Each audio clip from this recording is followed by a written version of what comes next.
Greetings, greetings, greetings, greetings. What it do, lineage? What's up? What's up? This is your brother, Chief Kalanago, Flying Eagle. Hope everybody's doing great. I'm gonna give you guys some time to just chime into this live. I'm not gonna be on here for long, I promise. I know I've said that in the past, and I'll be doing videos for like a whole hour and a half, 2 hours, but I'm only going literally 25 minutes, half an hour for the most. So let me get into this real quick. All right. Let me make sure I have audio on Facebook and we good. All right, cool. So Facebook is good. So I'm gonna get into this. All right. Once again, hope everybody's having an amazing continuation. First off, I want to acknowledge the great spirit, the eternal mother and father. All right, the incorruptible ones, that is, you know what I'm saying? Because there's a difference. So I want to acknowledge them. I want to acknowledge my incorruptible ancestors. I want to acknowledge the incorruptible gods and lords, all right, of the spiritual realm. But with that being said, we are living in an amazing time, okay? And it's amazing, but yet still at the same time, it could be troubling because many people do not comprehend. And what I mean by that is, and I'll say this over and over again,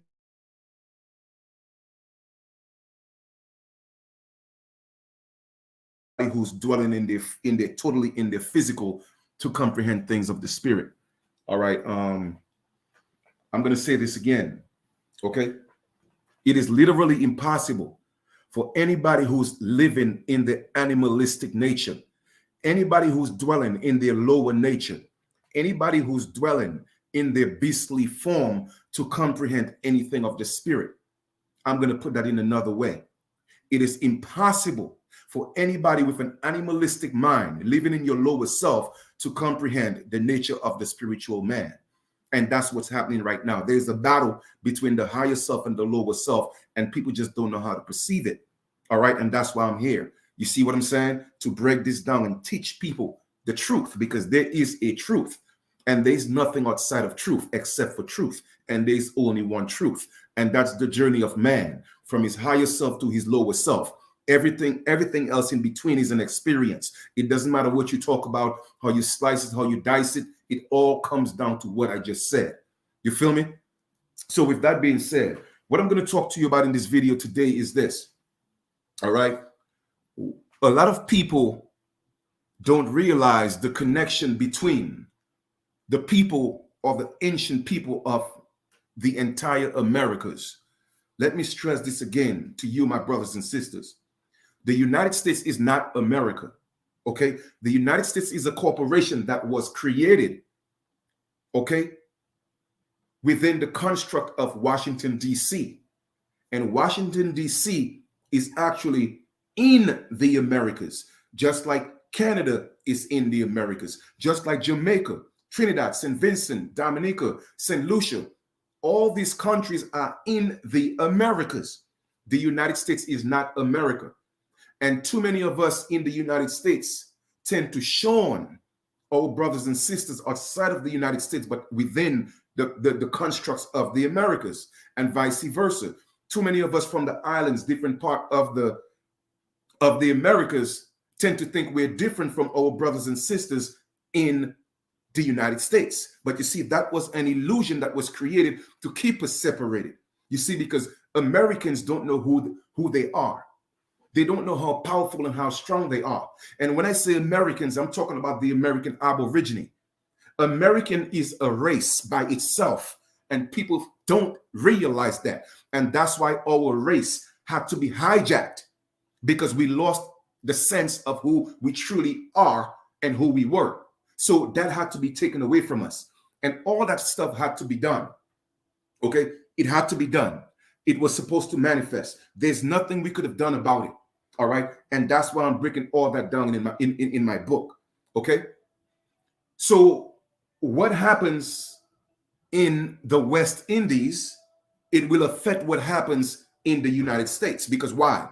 The first company that was created ever in the Americas was the West Indian Company. So once again, you guys don't realize the connection that we have as a people. You feel me? A lot of you in the United States, many of your ancestors came from the islands, but you don't even know that. You feel me? And a lot of us from the islands, a lot of our ancestors came from the United States. Because why? That was what's being done. It was being done during the first slave trade. The first slave trade was the American Indian slave trade, the people that was called American Indian. Now, many people may think that we were called American Indian because of India. No, that is incorrect. Okay, Columbus knew where he was going. Okay, the Sephardic Jews that was with Columbus knew where they were going. The Semitic Jews that was with Columbus knew where were they going. The Moors with Columbus knew where they were going. The conquistadors, the Spaniards, they knew exactly where they were going. They knew they were not going to India, so-called India, because at that time India was popular in the sense of being known as Hindustan. The people of the Americas were called Indios, okay? Meaning that the people in God. You know why? Because we saw everything in God, because we were living in God. We were in the mind of God, and therefore the mind of God was in us. We cannot, once you're in the mind of God, you cannot separate yourself from the mind of God. But you see, religion came and took that away from us. And people don't realize that 1492 was a portal. And I'm breaking all that down in the book because it has to be explained. And once again, anybody who's living in their lower self will not comprehend anything of the spiritual nature or of the spiritual mind or the mind of God, so to speak. And I'm saying so to speak because I'm using that word God very lightly. All gods were created and manifested. So therefore, the highest form of the source of the all is not a God, but people, again, for lack of knowledge, ignorance. And it's okay because we are all ignorant to something. You feel me? But know this, whatever transpires in the West Indies, aka the West Indian Company, is going to affect what happens in the United States, because once again, that was the first corporation, the mother corporation, if I may. And then another corporation was set up for Virginia, in Virginia, that was to take possession of Northern America.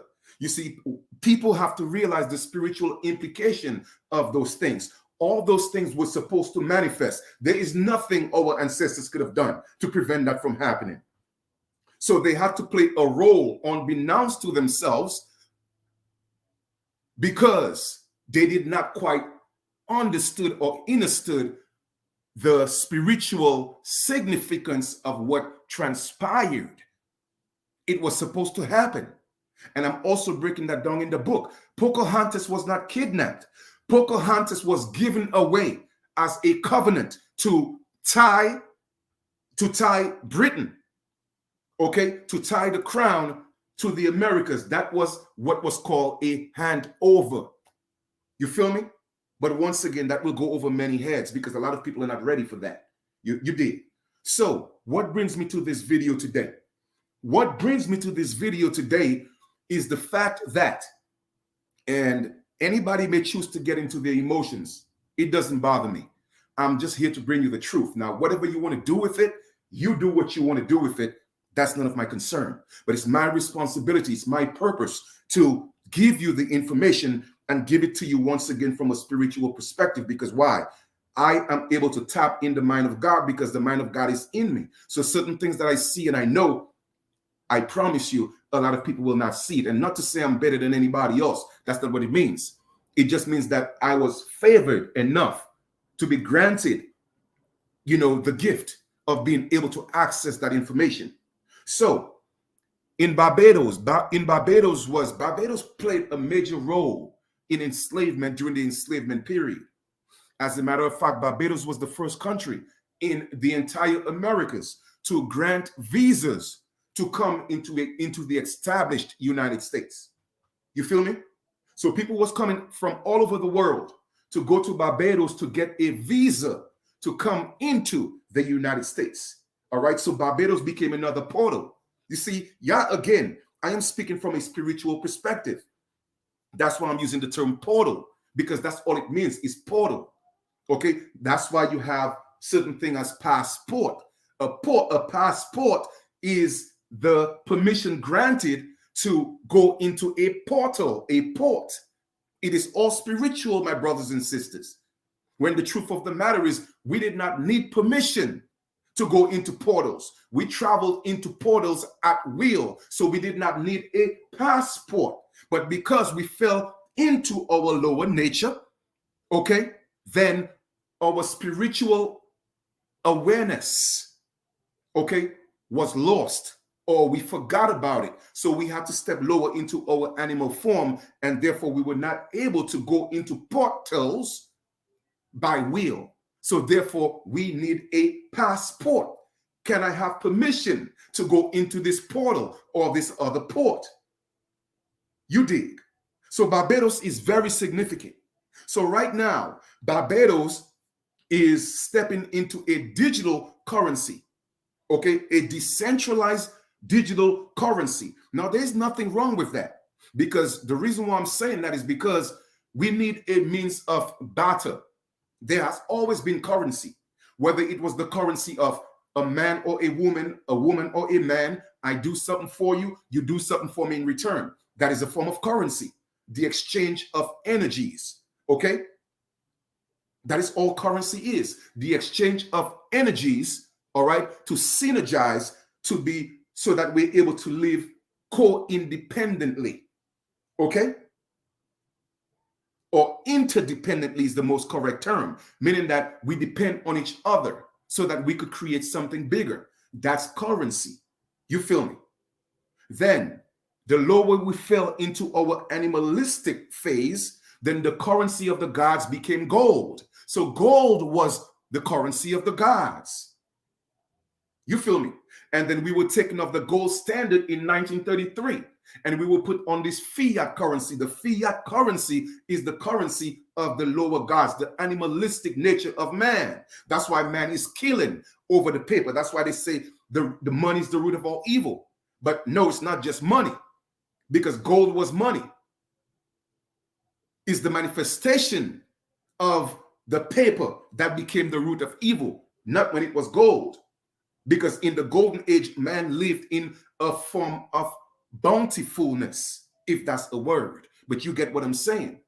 So Barbados is getting ready to introduce a decentralized currency. But here's the key. They are going to, or they are proposing to make an African the governor of the decentralized banking system in Barbados. I hope you heard what I just said.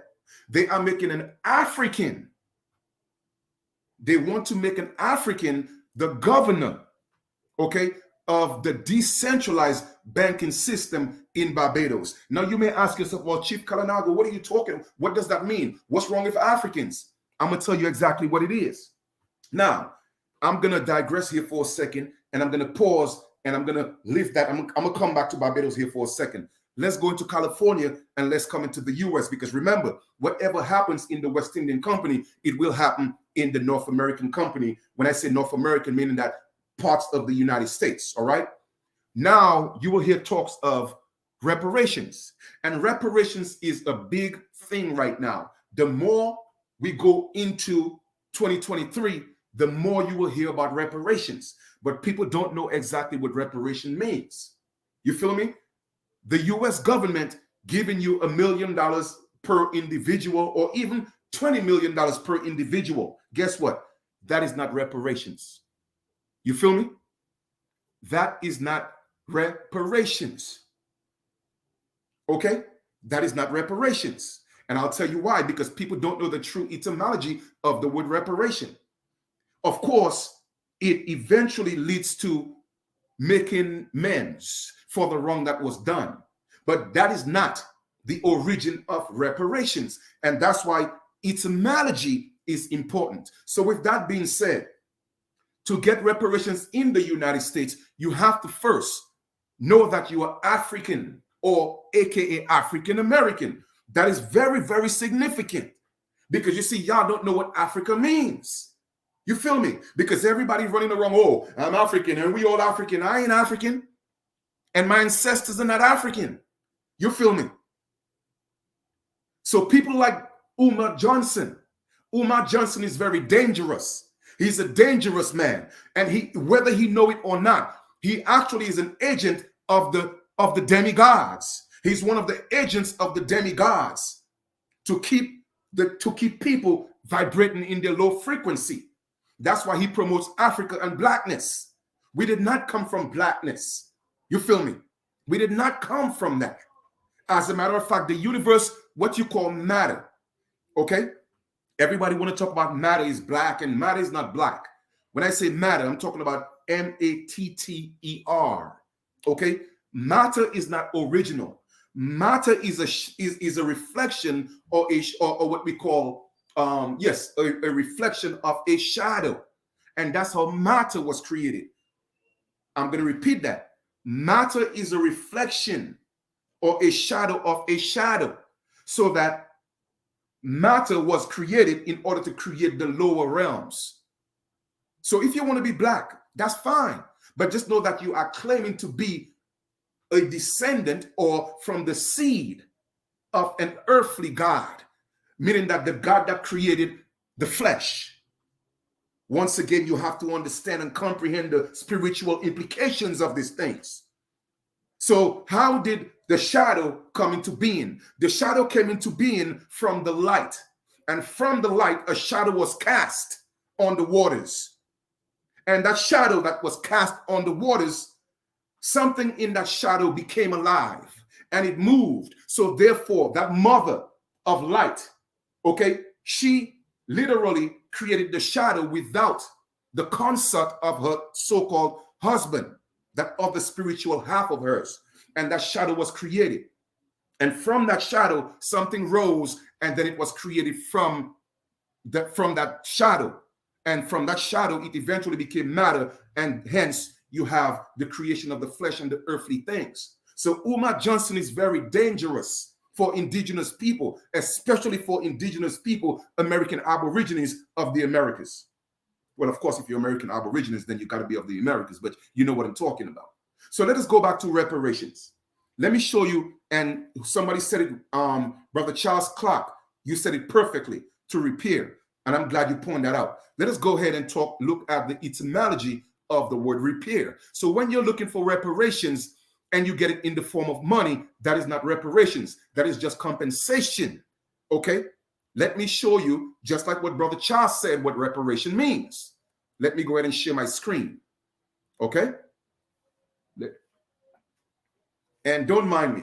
I'm not shouting. I'm not screaming. I'm not mad. This is just my passion. All right? Reparations. This is the etymology of the word reparations. Late 14th century. Reparation. It means to repair, an act of mending, period. That's it. Everything else that comes after is a definition or a rendition of reparations. But we have to look at where it comes from, the root of the word reparation, the noun. What action word did it come from? What source? Where did it come from?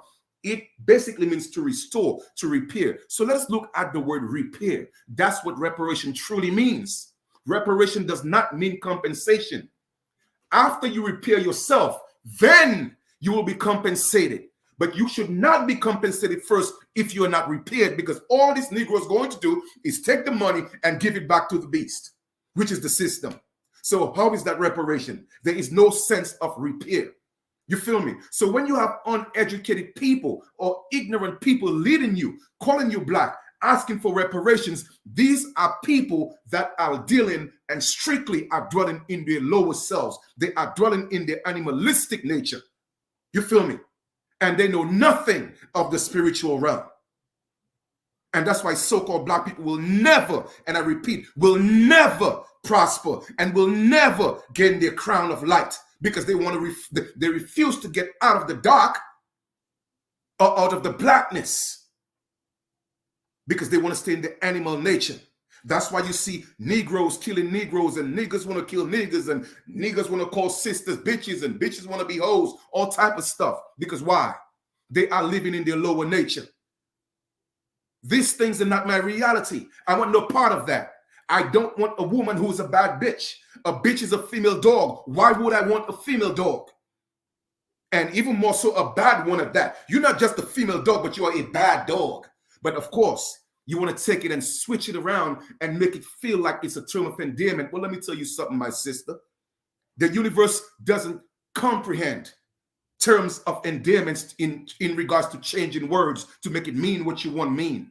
No, it has one energy. It has a vibration, and every word, every letter has a number, a sequential number. Every word has a sequential number, and every letter is a number, and therefore the universe is made up of numbers. Okay? The universe is made up of numbers, and that number is called infinity. The square root of infinity is infinity. Yes, infinity is a number, but it's not a number. But however, look it up. The square root of infinity is infinity, meaning that a number that doesn't end. So let us look at repair. This is the etymology of repair. To mend, to put back in order to restore. So therefore, if so-called black people in the Americas do not want to restore and revert to who you are, which is the American Aborigine, your race is American. That is your race. American is a race.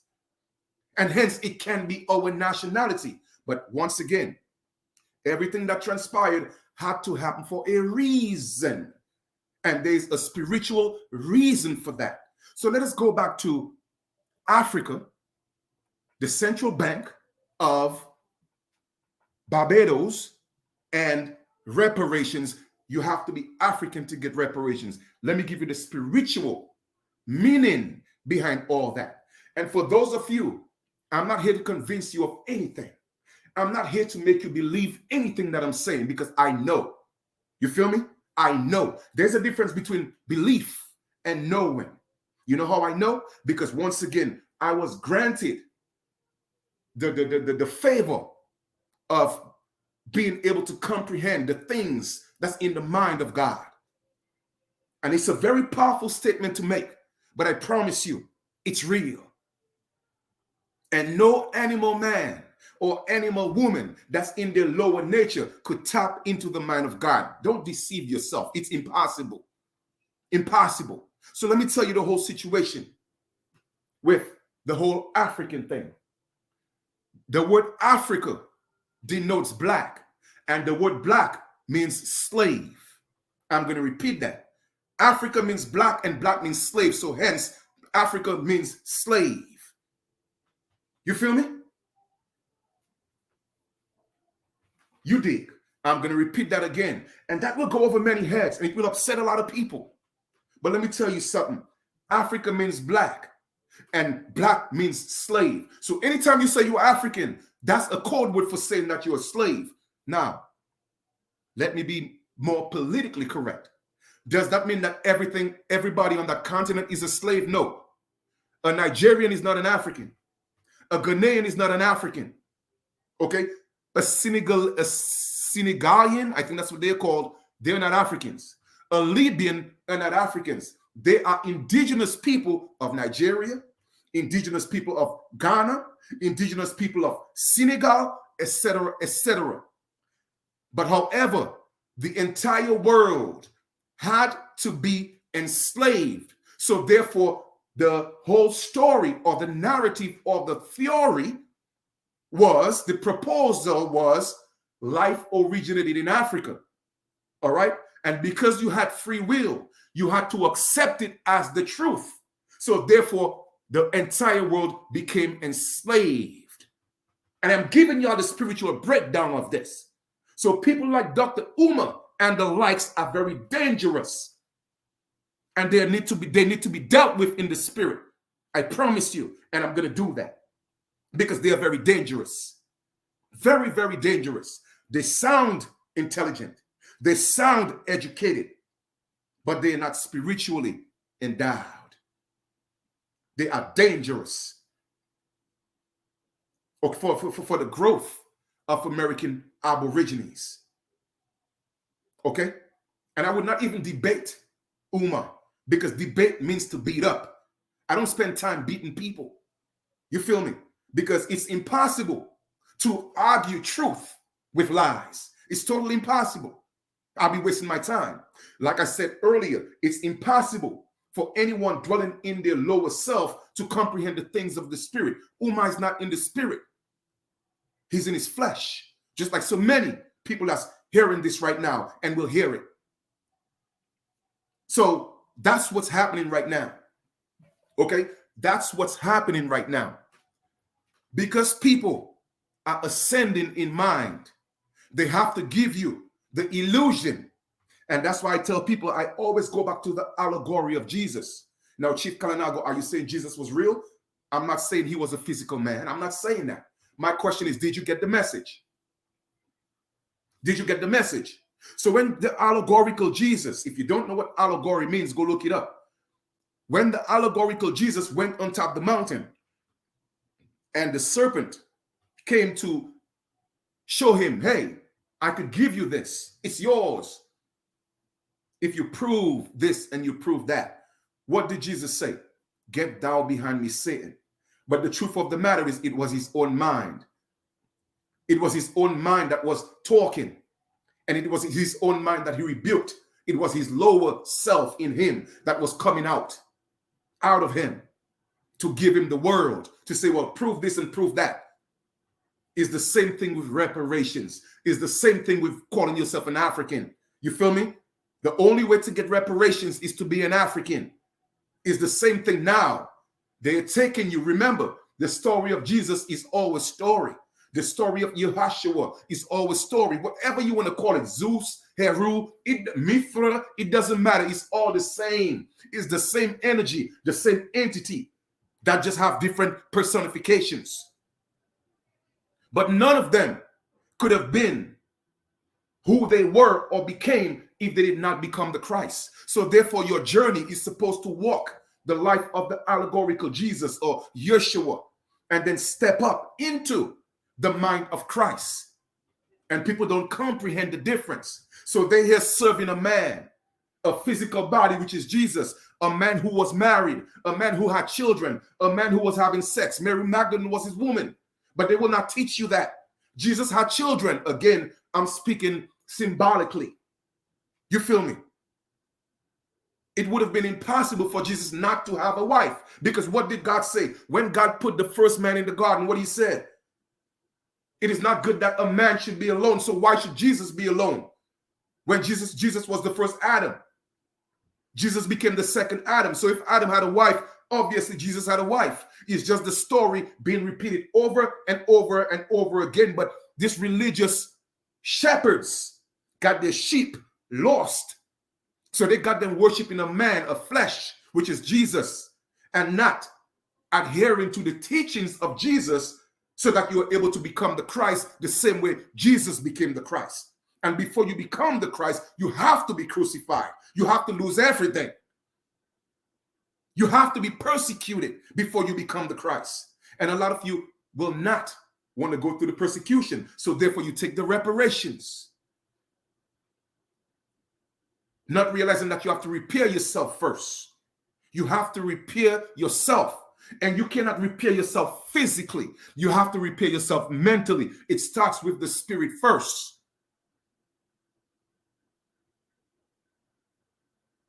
So when you see niggas killing niggas, it is no coincidence, because that's the animal man killing another animal.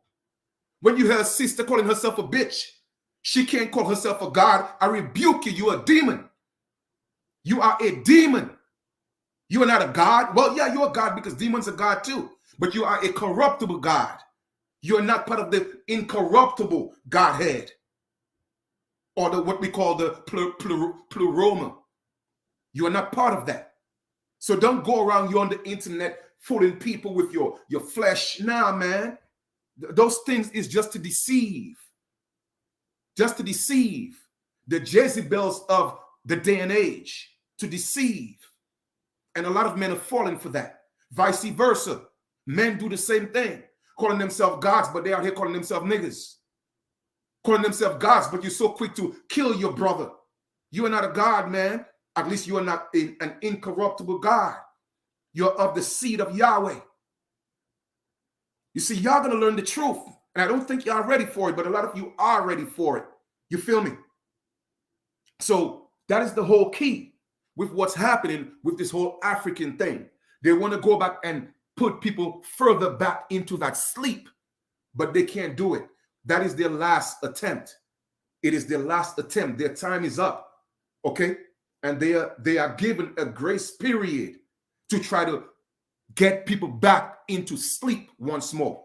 Get people back into ignorance once more. But my brothers and sisters, hear my voice. And the reason why I didn't show my face on the video, because I want you to only hear my voice and not see my face. In other words, focus on the message and not the messenger. That was done intentionally. Do not fall back into that sleep and take that reparations and lose your spirit and soul.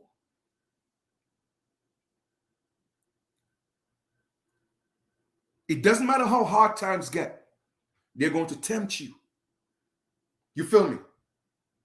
And all the killings that you see going on with so-called people of black, so-called black people, all those are sacrifices to their gods, because that's what their God thrive on. Go read the Bible. It's full of sacrifices. And that's what they're doing. They're catering to that Old Testament God. That's what they're catering to. Go kill this nation. Go kill the babies. Go rape the women. Go do what you want. That is the nature of their God, and that's who they're serving. That is the God of the flesh. That's who they're serving.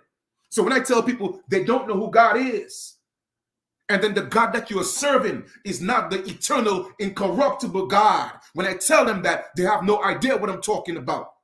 But I'm here to tell you today, I know what I'm talking about. Whether you call yourself an Israelite, I don't care, you call yourself Yahweh, I don't care what you call yourself, Islam, all their gods are gods of the flesh. They are demigods. They are demigods, and they are not the eternal, incorruptible gods. They came from lesser gods, and they were given this world. That's why their churches are the churches of the synagogue of Satan. So the allegorical Jesus came to tell the truth. Once again, I don't care what you call him. Call him a mustard seed. Call him Yehoshua. Call him Zeus. Call him Heru. I don't call him the sun. I don't care what you call him. The bottom line is, did you get the message? And he came to tell you that their father wasn't his father. He came to tell you that their father was a liar and a thief from the very beginning, because he came to kill, steal, and destroy. And that's what the God of the Bible has been doing from the inception of the physical man.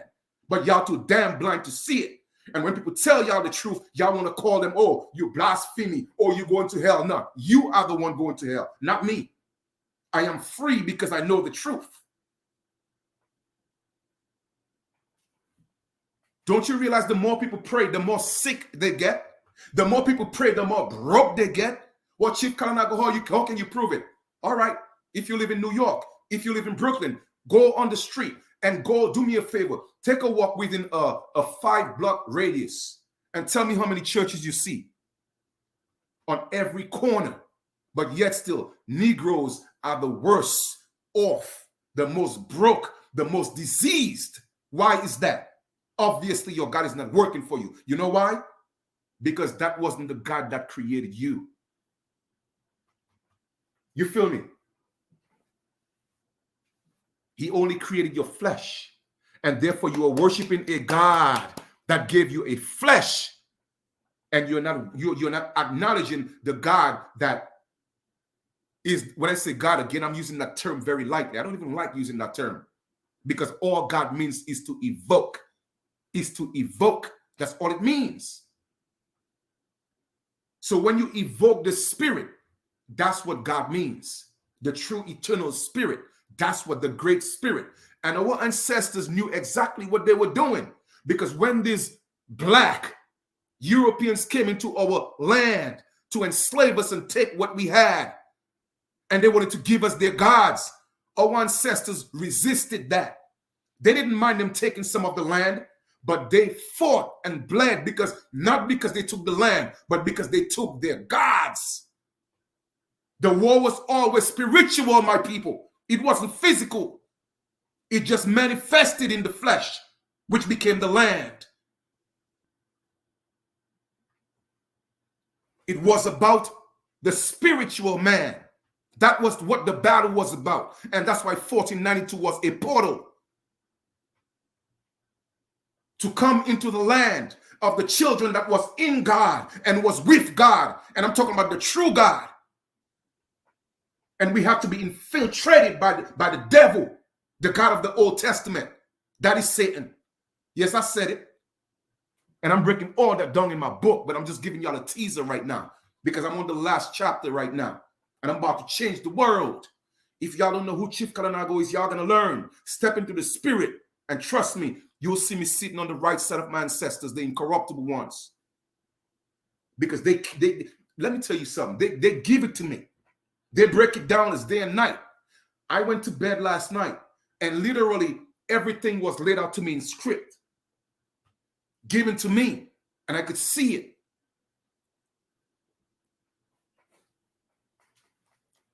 So many people are blind. You know, so you're an Israelite. Yeah, you're an Israelite. But your God is not my God. Because my God is greater than yours. Because yours is a demigod. Yeah, you're a Hebrew. That's fine.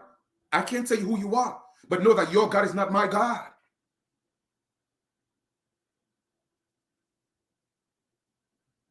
Yeah, you're a Muslim. That's fine.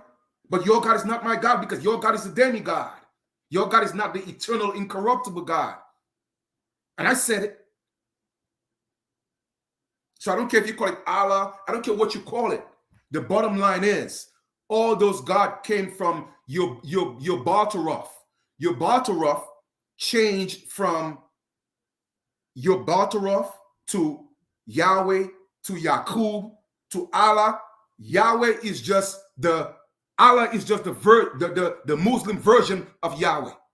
That's all it is. So it's the same being, it's the same entity. That's why you see they're killing each other over their religions. But it's not over religion, it's over God. And they're doing it through the means of religion because all religion means is to bring back the army. Because legion means army and means to do over. So all you're doing is bringing back the old time armies. And you are enslaved by these armies, which is Christianity, Judaism, and Islam. They are all armies of these demigods. And guess what? They did not come from the sun god. They came from the moon gods. They are moon gods. They are reflections of the eternal sun. And I'm not talking about the sun you see in the sky. The sun you see in the sky is just a representation. It's just a representation. It's just a representation. That's all it is. But the moon gods are the ones that's here causing corruption on earth. Okay? Manipulating the waters. And I see people on Facebook talking about, oh, we came from the water. We're sea creatures. Shut the hell up. Y'all don't know what y'all talking about. You have two types of beings. You have the solar beings and you have the lunar beings. Okay? The children of the Americas are the solar beings. And through them, the lunar beings manifested through everybody else. Keep talking about, oh, well, you know, human beings originated or mankind originated in Africa. Yes, you're right. Mankind and humans originated in Asia and Africa. It wasn't just Africa. It was Asia and Africa. That's why you hear Morse talking about, oh, we're all Asiatics. Yeah, y'all Asiatics because y'all are humans. But man came from the sun. And I'm talking about not the sun in the sky. That is just a representation. Okay? That is just like this. This is like the sun in the sky is what you call the central sun. But from the central sun, you have 7 suns. And the children of the Americas came from one of those 7 suns, the children of light, the soul children. Nobody else was called the soul children except Americans, the Aborigines, because we are the soul of the earth. America is the heartbeat of the earth. Y'all better learn. If you don't know, you better ask somebody. You feel me? So therefore, man came from America and mankind. So once the separation happened, they have, you know, I'm talking about the mental separation. all right, where they were devolving into their lower animalistic ways. We had to drive them out of America because we did not want to be corrupted. So then they went into Asia. I'm talking about our brothers. They went into Asia and Africa. And the Asians and the Africans had to come together to create the lower natures. So their gods had to be the shadow gods, which is the moon gods. And the moon gods had to help them create the fleshly man. And they created the fleshly man. It first started with the East Indians, then the Asians, then the Caucasians, or the so-called white people. But within the so-called white people, you have different ethnic groups. And the last of them that had to be created was the people who are ruling the earth right now. That's why the first had to become the last, and the last become the first. America, the first, became the last, and the so-called people that's ruling right now, the synagogue of Satan, they will last, so they had to become first. But right now, the tides have changed. We are at the midpoint where the new race have to be created. But once again, my brothers and sisters, don't be fooled. It's not fleshly. So stop looking at it from a skin perspective. Stop looking at it from an ethnicity perspective. The new race will become the light race, the children of light. But before you do that, you have to give up the animalistic ways. You have to give up the animalistic ways. How do you do that? You are what you eat. So you have to stop eating like you have to stop eating the animal flesh. Because man devolved into generation through a series of what I call degeneration. We have the light beings, which were also the ethereal beings, right? Then it condensed into what you call the mineral beings. Then it condensed into the plant beings. There was a time when plants was walking in the Americas. Why? Because men were plants and plants were men. You feel me? That's why when you go into chapter 1 of Genesis, it said what? Only plants were supposed to be your food because you were a plant man at that time. And then then when you get to Genesis chapter 2, that's when the Lord God came in, which was another God, a demigod, came in to create mankind. And their food had to be the flesh. So you realize that he did not create the food with seed. So therefore, that was the lower nature that he was creating. You feel me?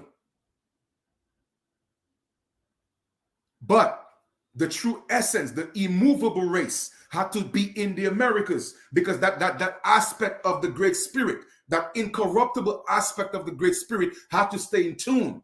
It was the only chance for man to make it as a Christ, to redeem himself. America had to stay pure. But there had to come a time where for even the ones, the incorruptible ones, or what we call the immovable race. So when you talk about, they talk about the chosen children, the Americans. It's not because we are Israelites, okay, and not chosen because we are better than anybody else. No, we are the immovable race, aka the chosen, because we had to be the incorruptible ones. In other words, we had to be the ones that had to stay the longest in God. So when 1492 came, it was a portal for the testament, okay, of the old God in the Old Testament to come into the portal of where the children of God were, the children that was in God, Indios, the Indians, so that they would be subjected to the God of the Old Testament. And that was the final battle in heaven that had to manifest in the flesh. And it manifests in the flesh so that we gave up everything we knew, even our languages. So first of all, we spoke one language in the Americas. It was one language we spoke. And then their God came, and their God made sure we spoke different languages. So when you hear people talking about, well, America had all these different languages and blah, blah, blah. No, that is something new. All the races in the Americas had one language. One language. You feel me? And then their God had to come to tie our tongue and make sure we spoke different languages. So 1492 was sort of like a midway point where everything had to start being reversed. But they had to come and get us in our lower nature. That's why you realize it is only an American Aborigine that could take a woman, okay, which is the woman is the most sacred aspect of the male spirit, okay? She is the most sacred aspect of the male spirit. Why? Because the male spirit came through her, not from her, but through her. There's a difference. Because when you say from, it denotes a beginning. When you say through, it's a continuous journey. It never ended, it never started. So the American Aborigines are an eternal race. That's why they will tell you, oh, we don't know where they came from. And they're giving you all these different, what we call synapses, or these different theories, or Native Americans. Native Americans is not the original man. And let them sit with me, any one of them. Because now for you to claim that you are a true American, you also have to take the title of the original man on earth. And that's how you shut them down, my brothers and sisters. You feel me? So don't let nobody fool you, man. They can't test me. They cannot test me. So that's what's going on right now. So once again, going back to Barbados and this African thing, don't fall for the trap. And anybody that's in your heart to heart, if you know that you're an American Aboriginal, don't let nobody talk you into being African. Don't let them trick you with the guilt. Because the truth of the matter is, the majority of the people that came here in 1492, they were not Africans. They were Europeans. Okay? They were Europeans, but the code word for slave was African. You feel me? Africans wasn't even called Africans. It was Ethiopia and then Libya. You feel me? And because they had to, again, devolve in their mind, then Africa had to come in to take them into their lowest state. That's why the African is the most so-called degraded, okay, race on the planet. Now, I'm not saying they're not our brothers. That's not what I mean. I'm giving you the spiritual breakdown and the implications of all that. It is not personal. I'm just giving you the truth. Because it was the African and the Asians, the Asiatic, the Moors. It was the Moors and the Sephardic Jews that had to come together to create humans. That's why they always looked out for them. You feel me? Even in Rome, the learned Jews were taught by the Sephardic Jews and the Moors. They taught the Semites everything.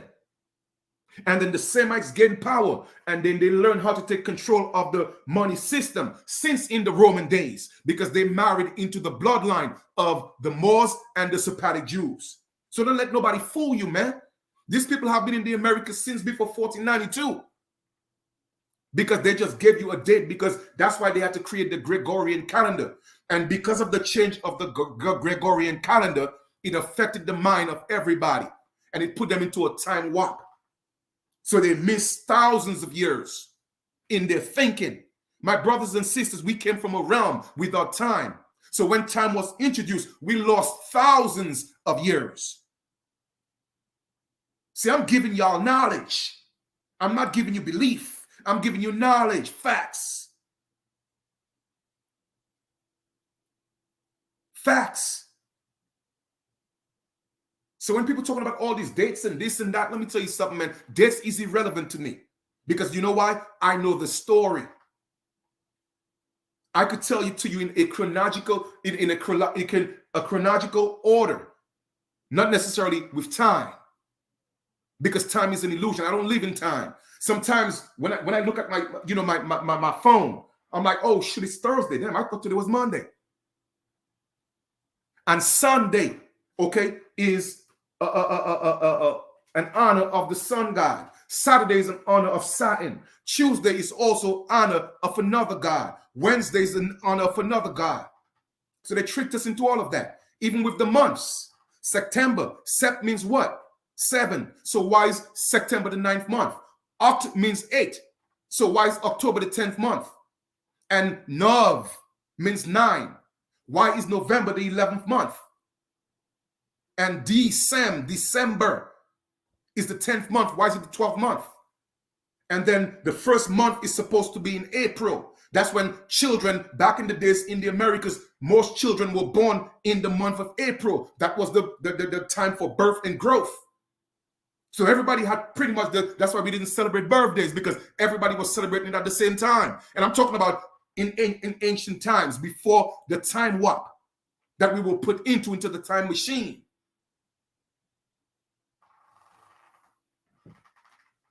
You feel me?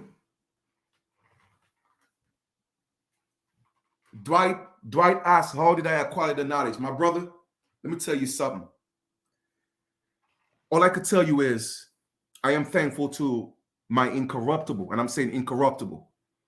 I am thankful to my incorruptible ancestors, and I'm thankful to the incorruptible lords and gods that grant me the honor of tapping into the mind of God, because that's where the truth is.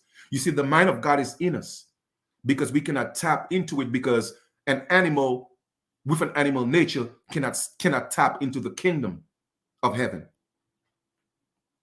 Okay, and mind you, mind what I said, an animal with an animal nature. Because you're an animal doesn't mean you have to be an animal nature. You could be an animal and be a loving animal. You feel me? So we have to know how to articulate ourselves when it comes to spiritual things. So I've spent all this I'm teaching you and I'm telling you about is over 20-something years of me preparing myself to be where I'm at right now. Okay? I've been celibate for way over 3 years right now. Way over 3 years. Now, I'm not saying that's the only reason why I got the information. No, that was just part of my journey. I had to abstain, not just from discharging, my semen, because obviously, once in a while, I had to, get familiar with myself, if you know what I mean. You know what I mean? But the point I'm making is I had to detach myself from energies that I wasn't familiar with. You feel me? And be it whether you are a man or a woman. You see, I always tell myself I'm only going to do half an hour, but I guess it's just, the great spirit working in me, man. So it is what it is. Again, I don't live in time. So that's a perfect example, right? Every time I try to deal with time, my sister showed me, hey, Chief, you know what? Time doesn't exist. So do what you got to do, brother.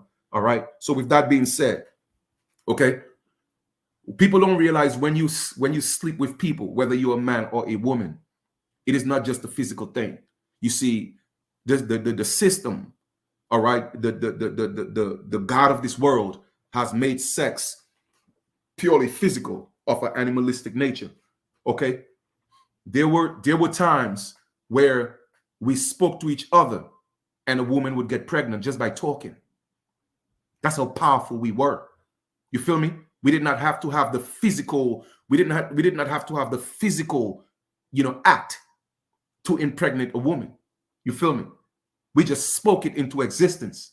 And right now we are getting back into that time, or that era, so to speak. Okay. And one of the best ways and the fastest ways, and Brother Dwight, I'm still answering your question. Okay.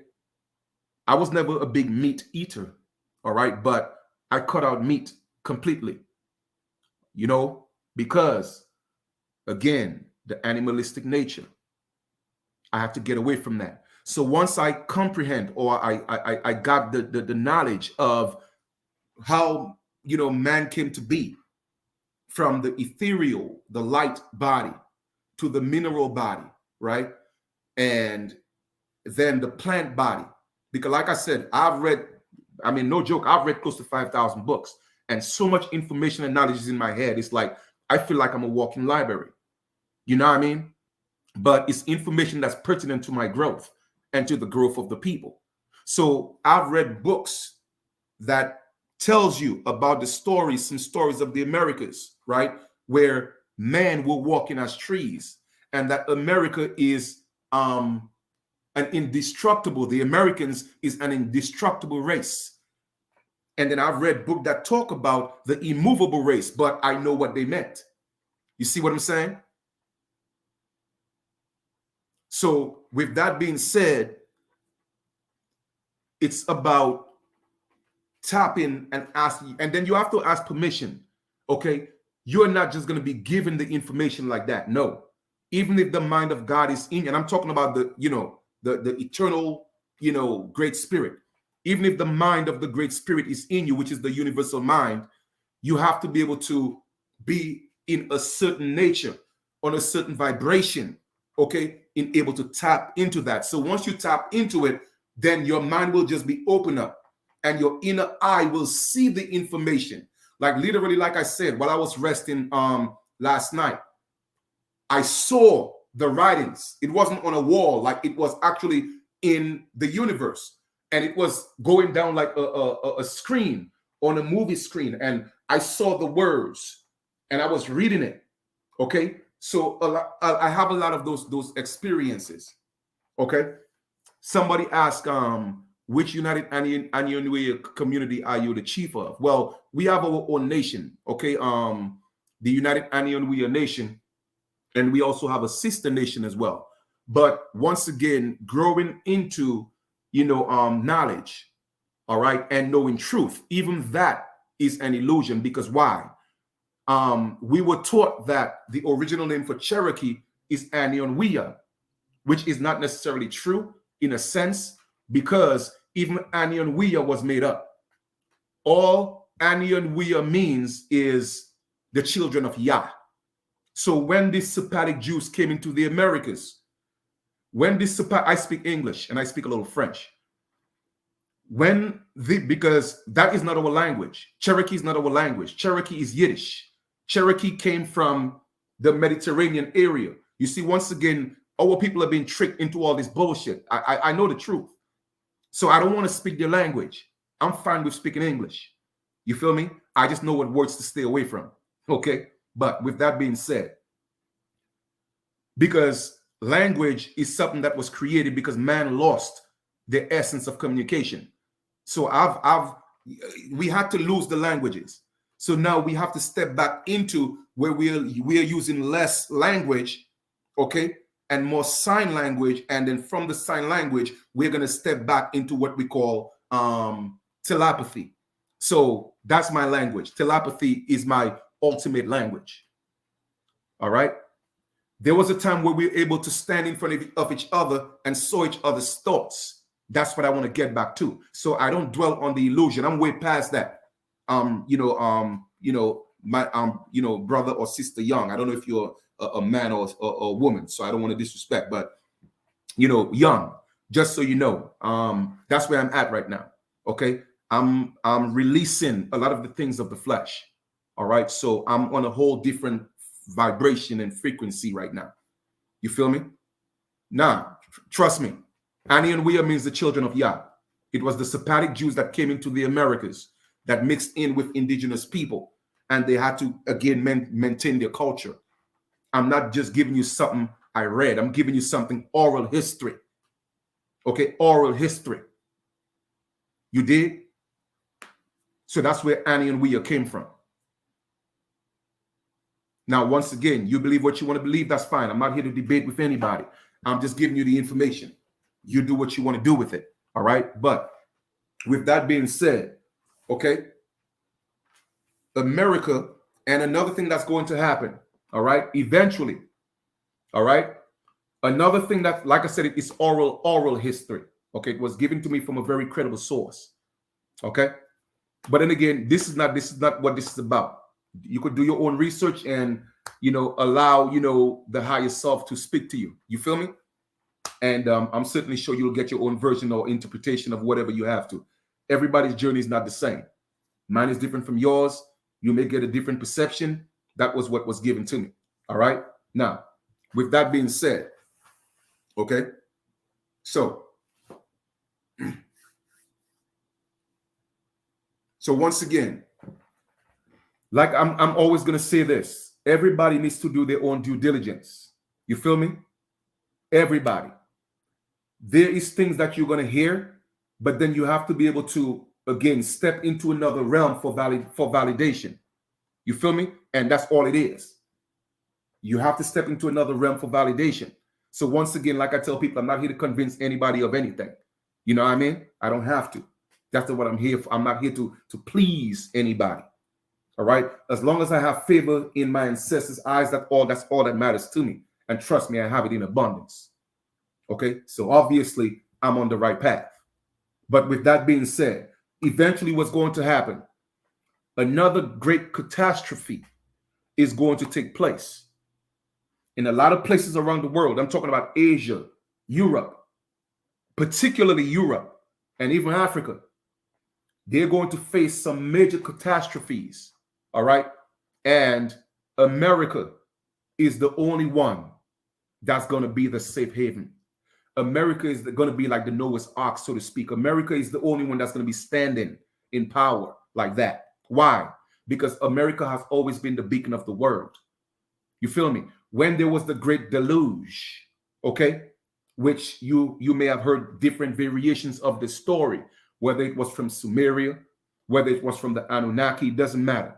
The bottom line is, when that flood took place, all right, you were taught that an ark was built, and people were saved and all that, whatever the case may be. You feel me? All right, so it looked like I have to get, somebody calling themselves Universal Empress. I don't know what Universal Empress you're a part of, but you're not the Empress of my universe, so bye. Okay? You're not the Empress of my universe. All right? Because like I said, you're always going to have people that's going to come as distractions. You call yourself Universal Empress, but you don't even know the truth because you can't see it. You feel me? But once again, America was the first. You see, people are so ignorant and foolish, and that's what you call stupidity. They think that the United States is America.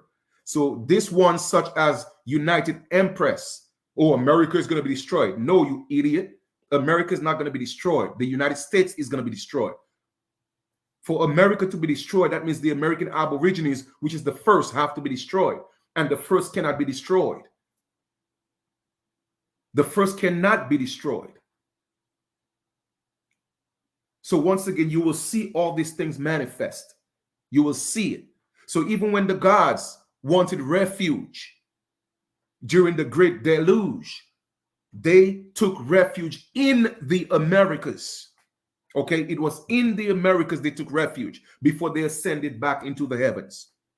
Now you will see that they're giving a lot of this information and talk about it's in the Mediterranean or the Middle East or in Asia. Again, that is a shadow version of that. A shadow version of that. Okay, a shadow version, not the original story. All right. So I'm about to conclude this video, and just look out and be aware of the trick that's going to be played on people. They're going to offer you a lot of things. They already making an attempt to introduce I think it's called UBI, Universal Basic Income, where you ain't got to work. Oh, well, stay home and we'll just pay you. A lot of people are going to fall for that. But all that is the trick of Satan. Okay? And Satan is the head of the churches of the synagogues. I'm talking about all of them, whether you're Pentecostal, Catholic, Islam, I don't care what it is. They're all churches of the synagogue of Satan. All right? And that's just facts. And there's going to come a time where there's going to be no religion whatsoever. That time will come. So all those things we're stepping back into. And that's why, once again, the allegorical Bible said what? Be a child. It doesn't mean be childish, but be a child. When you look at the nature of a child, it speaks of innocence. If you ask a child, what is your religion? The child would laugh and smile. If you ask a child, what is the name of your God? The child will laugh and smile, because God doesn't have a name. Okay? God doesn't have a name. You feel me? It was only created demigods that have names. You feel me? So that's why that essence, the great spirit, is not God. Gods came from the Great Spirit, but they got y'all worshiping these demigods and wonder why things are happening to the world and things happening to so-called black people. Even worse, you're worshiping demigods for one, and secondly, you're calling yourself black. Thirdly, you're calling yourself African.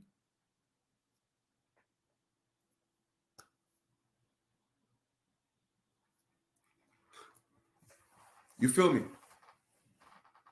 So I hear you, Chief. I hear you, man. I hear you. For real. All right. So my brothers and sisters, man, I just wanted to come here and drop that information with you.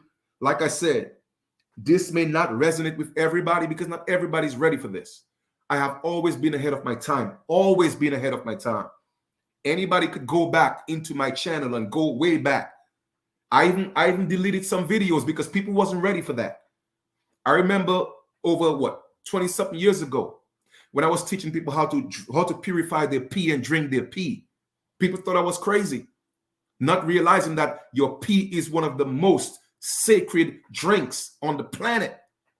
You feel me? But people thought I was crazy. Oh, that's nasty, you crazy. But you know what? It's okay. So I deleted that video. You feel me? I deleted that. A lot of things I used to talk about, I deleted that because it wasn't the time for that. It's like me giving a baby grown people food. You can't do that. You'll choke the baby. You feel me? So that's why for me, most of my food that I eat is in liquid form because why? You have to go back to being a child. So I became innocent again. Totally allow myself to just forget everything that I knew. I mean, it was in my subconscious, but I mastered, or I developed the skill, so to speak, of just forgetting those things and asking the Great Spirit to put the mind of God in me, the mind of the eternal Christ, put that in me and show me the truth. Teach me how to perceive these things. I used to talk to my higher self. Teach me how to be like you. You did. You feel me? So it's about ascension. So people are looking for reparations, but they don't know that reparations mean to repair. You have to repair yourself first. And to repair yourself is not a physical thing, it's a spiritual thing. So what that means, you have to give up all these false gods.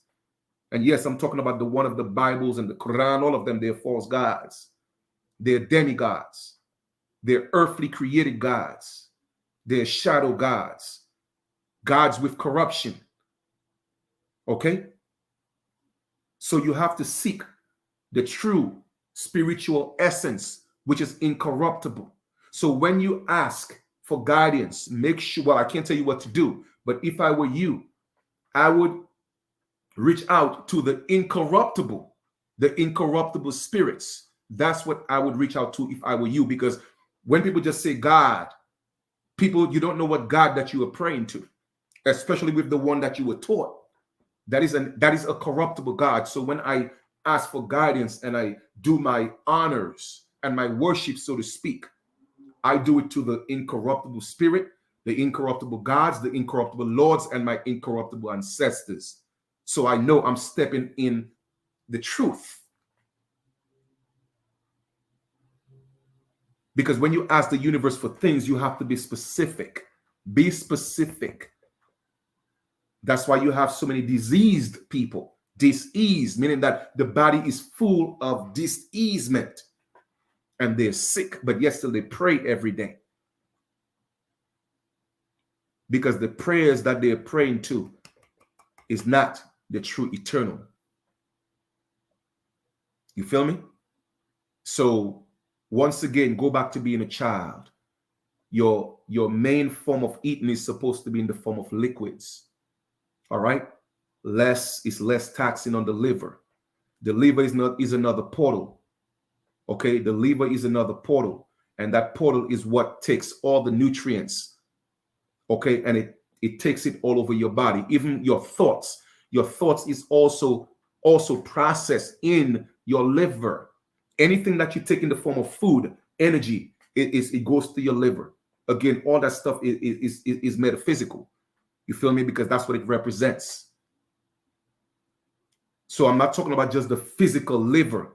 I'm talking about the liver that was in in the potential of the potentials that dwell in the mind of God, because everything that was wasn't. So I'm talking about in the liver that wasn't and it became. So it has to be in the form of liquid. Another thing is the animal nature. To grow out of that, to start stepping into your plant form, you have to start eating plants, because you are what you eat.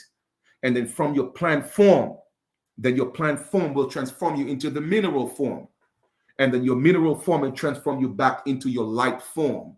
And that is the evolution of man. People are looking for revolution, but you're not supposed to look for revolution. You got to look for evolution. You're supposed to evolve, because revolution means to do over, go back into. Okay, go back into. Because if you're going through a door and it's a revolving door and you go through the revolving door, you're going to go back in.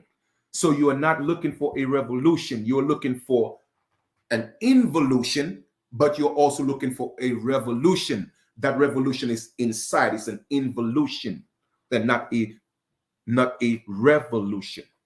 So it's evolution, but that has to be done. That's why it will not be televised, because it has to be inside. Involution. The universe wasn't created from an explosion. It was created from an implosion, because it was already within the all. But it had to implode. And from that implosion, a shadow was created, and the shadow was the explosion, which became the external world. You feel me? Yes. You have to put yourself in a position that even the things you think that are true, find a way to unlearn that. Put it in your subconscious. And you could do it gradually, because remember, you are truly the master of your thoughts. You know what I'm saying? Because you are thought. You came from thought. Therefore, you are thought. You feel me? So with that being said, you are able to command all those things that's within you to get into your subconscious and replace it. You know what I'm saying? Mentally. And you do that through what's called visualization. All right. I'm going to give you an example. If you have a glass that's filled with dirty water, what is the best way to purify that water or get rid of the dirty water? The easiest way is to go ahead, open up a tap and put that glass, but you have to at the same time refill it with something that's more pure. Of course, you could just take the glass and tip it over and empty out everything. You never want to be empty. You always want to be full, but be empty at the same time. Now, I know that doesn't make sense and it sounds contradictory. But again, if you are in the mind of the spirit, you'll know exactly what I mean. So therefore, let me give you an analogy of what I mean. The parable is this, and I'm going to explain to you what it means. If you take a glass of dirty water and you go into a tap, and let's just say that tap has purified water, the best way to become empty but at the same time stay full is to open the tap, put the glass with the dirty water underneath the tap and let it run. Eventually, the tap water will go down to the bottom and bring the dirty water to the top and get rid of the dirty water. So yet still, you became empty of the corruption, but at the same time, you were still full or being filled with the pure water. So that is the parable, me explaining that to you in a physical or a tangible, comprehensible sense. Okay? So once again, everything is mental. So that's why in meditation, visualization is such a key thing, such a big thing, because you could visualize everything and bring it into manifestation. Okay? Because when the Great Spirit or the manifested Great Spirit in the form of God, okay, became, all right, he, she, or she, he, they spoke, and everything that they spoke became. So therefore, if we are these gods in the flesh, whether you are a corruptible God or an incorruptible God, even incorruptible gods could create, because they created the flesh. But don't forget, they are incorruptible gods. So therefore, you are able to speak, and your speech will become flesh. That's why in the beginning was the Word, and the Word became flesh. But before the Word, there was the unspoken word, which is thought. So words always existed. However, it existed in thought, in a non-action word. which is thought. And that's why they say Christ always existed, because Christ is the original thought, because there was no beginning, no end. It was the ideal. The perfect man is Christ. All that means is the perfect thought, because everything is in that thought. It is all allegory and symbolic. It all is.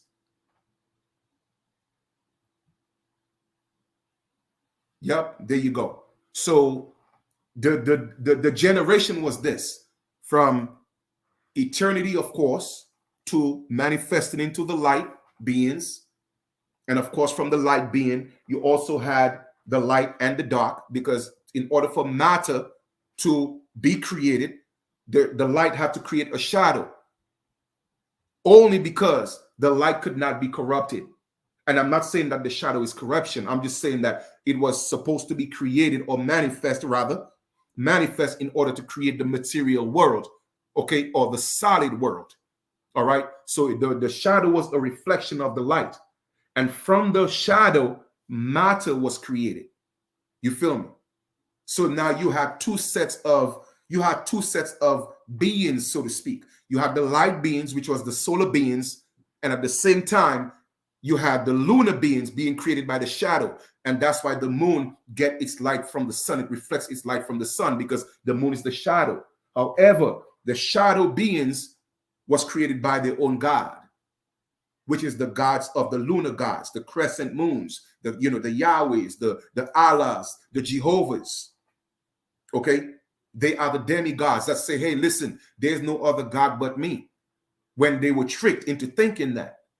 And people have heard me say there's no other God but me, but I know what I was talking about. I'm talking about that Jehovah and that Old Testament God. They're not my God. They're not my God. You feel me? Because I have the essence of that eternal light in me. That came from the incorruptible God. And what people don't realize is that the incorruptible race, the immovable race, was actually the ones that were placed in the Americas. That's why they were the last, okay, to be infiltrated by the God of the old world, so to speak, when the truth of the matter is America was the old world. All right. So another example, all right, of how to simplify it, via a scientific perspective, it was from a gas to a liquid to a solid. So we had gaseous bodies, then it became liquid bodies, and then you had solid bodies. So that's another way to express it. You feel me? And that's all that's basically all it means. There was a time when there was literally no oxygen on the planet.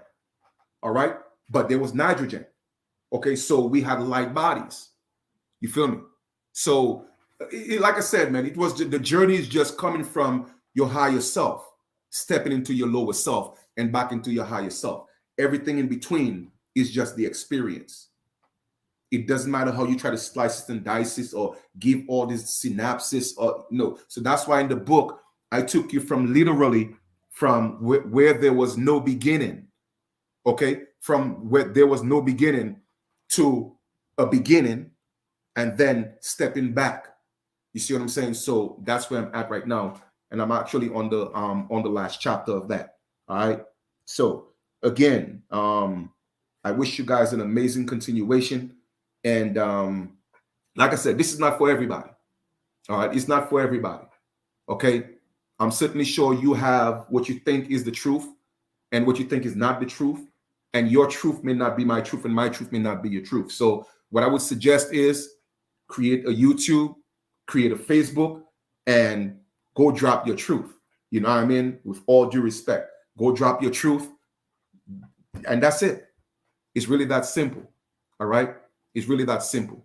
So all I know is the only thing I know that's truly real, okay, and that's going to take us and help us ascend is love. Love, that's it.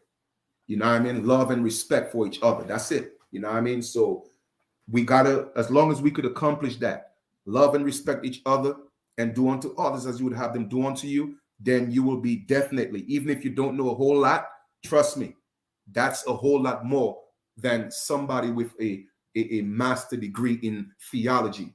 Okay, trust me. Just by practicing, do unto others as you would have them do unto you, and learn to love. That's it. But first, that love got to start with yourself. Learn to love yourself. And if you master loving yourself, then you will master loving others. Okay? And it's really that simple, man. You know, and changing the way you eat, the way you think, all that is a part of your growth, and that's what's going to help you transcend. First, it starts mentally. You're not just gonna get up one day and say, hey, you know what? I've been eating meat for 20 years. I'm just gonna stop immediately. Some people could do cold turkey, but it's something that you have to think about. So ultimately, it's spiritual. So it starts from the mental, and that's why you have governments. Governments were created to sabotage the mental realm. That's why you have governmental agencies, okay, to govern the mental of man. You feel me? But nobody's supposed to govern your mind. You feel me? Because that's you. You're supposed to govern that. That's your mind. You did. So with that being said, you could start your journey. And I hear people talking about, oh, well, you could still eat meat and be this and you that. No, don't deceive yourself. You cannot eat meat and believe that you're going to be taken on certain dimensions. No, you have to give it up. Period. You have to give it up. Okay? You have to give it up. And eventually we'll have to give up plants. Okay? And where people think that it's an illusion where you could actually live off the sun and not eat anything. You could do that. But that is, again, that is what we are striving to. Okay? Because there was a time where man, woman, whatever you want to call it, they were already they had everything they had everything that they needed. In other words, it was already in them. So they didn't have to eat anything. Okay, it was already in them. They didn't have to eat anything. So it is because man had to devolve, then everything became external. But everything was internal. You did. Everything was internal. You didn't have to eat. Your food was the air that you breathe and the sun. That was it. Not even drink water. Okay? Not even drink water. All right. So again, lunar beings came from water. Solar beings came from the sun, from the fire. All right. So the American Aborigines came from the sun. Humans came from the water. Okay. So that's it, man. I'm about to get out of here. So I'm going to go relax myself right now, chill for a little bit, meditate a little bit. And life is beautiful. Life is beautiful. And don't be afraid of that number 13. All right. 13 is a beautiful number. Don't be afraid of the number 33. When they talk about, oh, well, it's, Illuminati and all that. And listen, 33 is a beautiful number. Okay. That is a number of initiation. Okay. Trust me. But you don't have to be in any secret society to be initiated. You could go through your journey and be initiated, okay, and become 33 without being part of anybody's secret society. All right? Because all that stuff is internal. All of it is internal. Your disciples is internal. Your disciples is actually 12 faculties within your own mind. Peter wasn't a real man. You know what I mean? It was a faculty that's in the mind that was named Peter. So yes, Peter could have been a real man that wrote the Bible, but the true disciple of Jesus wasn't a real man because it was all mental. It was all within the entire journey of man. Okay. Everything was taken out of him and personified. In other words, give a name and was put in a location and became some part of geography. All right. but man doesn't have, the original man doesn't have a history. That's why the American Aborigine, we were never put in history because we never had one. Our story was a mystery. Okay, a mystery. It was mysterious. That's why we were never part of history. If you don't believe me, go look at the map of Herodotus in 450 BC. America wasn't on the world map. Why is that? Because we were in the world, but we were not of this world. You feel me? So everything is there for us to know who we truly are. You dig? It's not that they didn't know of us. They knew of us. But because we were still in such a spiritual nature, we could not be put in part of this world. You feel me? We could not be put in that.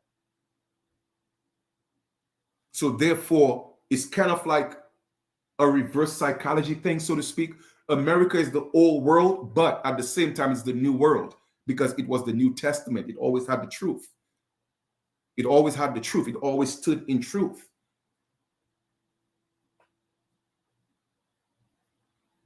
So everything is symbolic.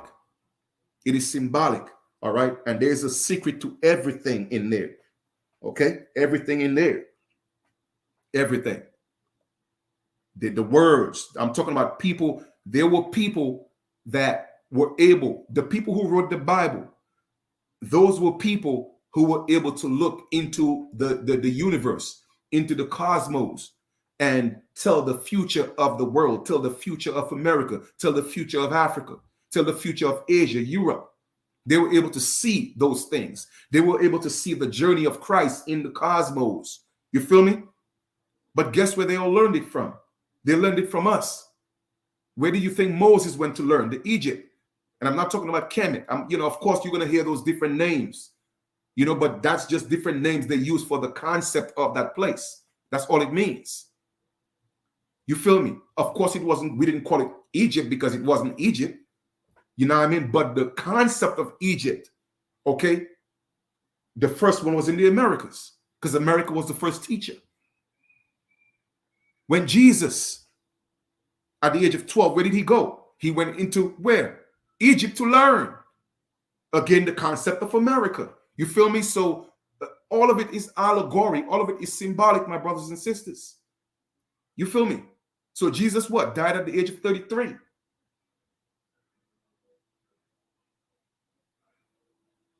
And rose at the age of 33.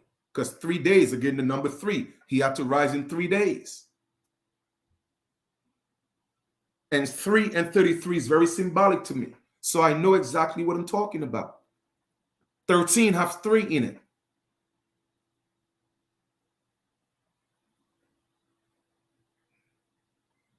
And it just baffles me when I hear people, even women, when they talk about God and he this and he, and I say, my sister, how can you talk about God and not involve yourself, the woman?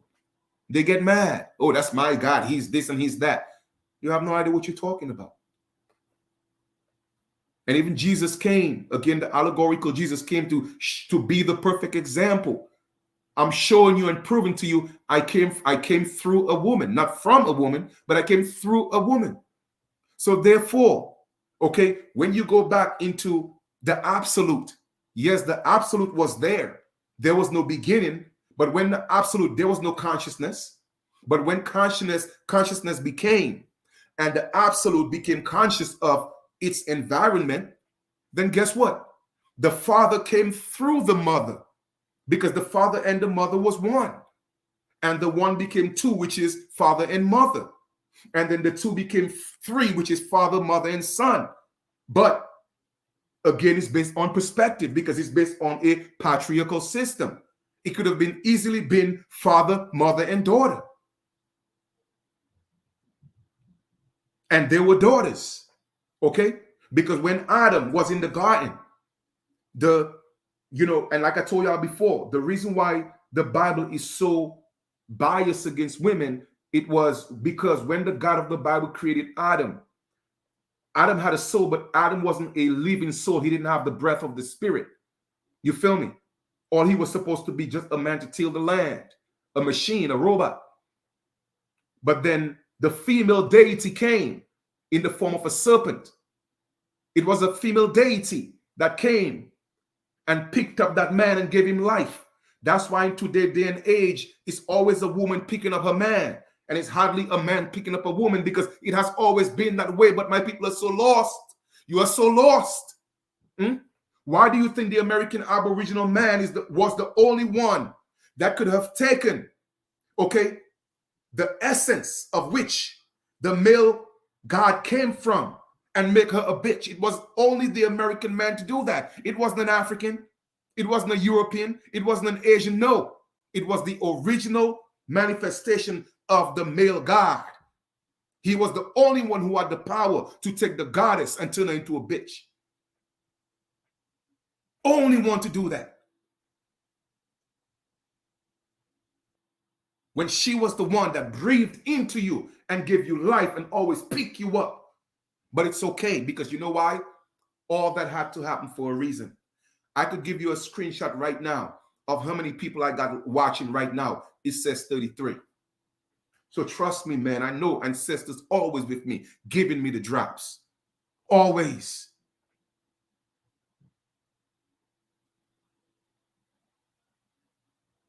I spoke of 33 and boom, 33 people watching right now. It could be more, but 33 is registered. You dig? So our men, they have fallen. Okay? And it's going to take the sisters to breathe life into them again, like she did in the Garden of Eden. It wasn't a snake like you see today. No, it became that after she gave him life. And the God said, you know what? I'm going to make sure you crawl on your belly for giving this man the breath of life, giving him the spirit.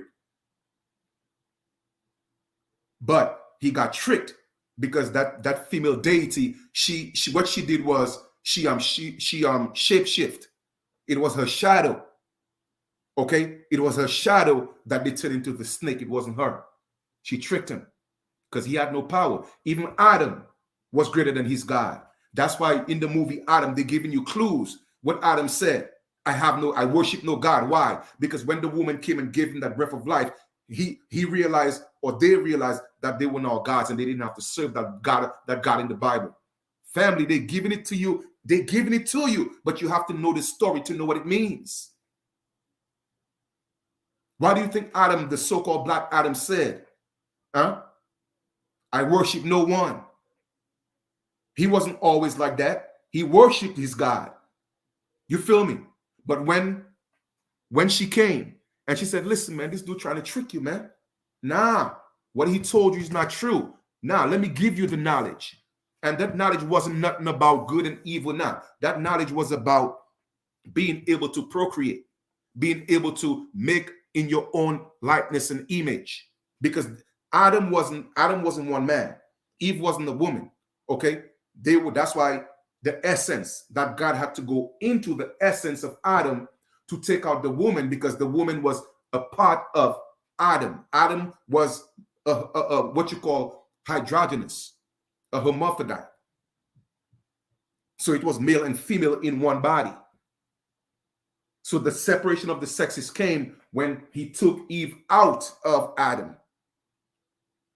Again, it was the essence. It is all symbolic. It wasn't literal.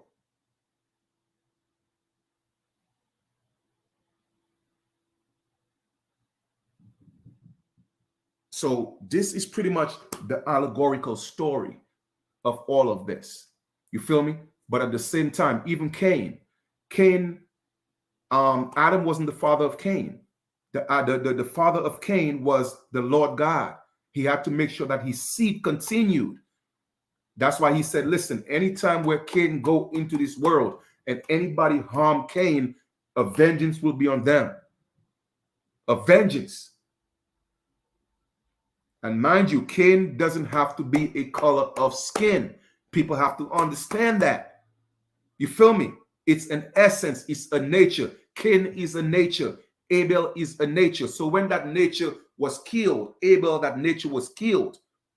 What they're not telling you is that Eve had a daughter, and that daughter was supposed to be the one to carry the seed of the immovable race, the imperishable race. And that race was placed in the Americas.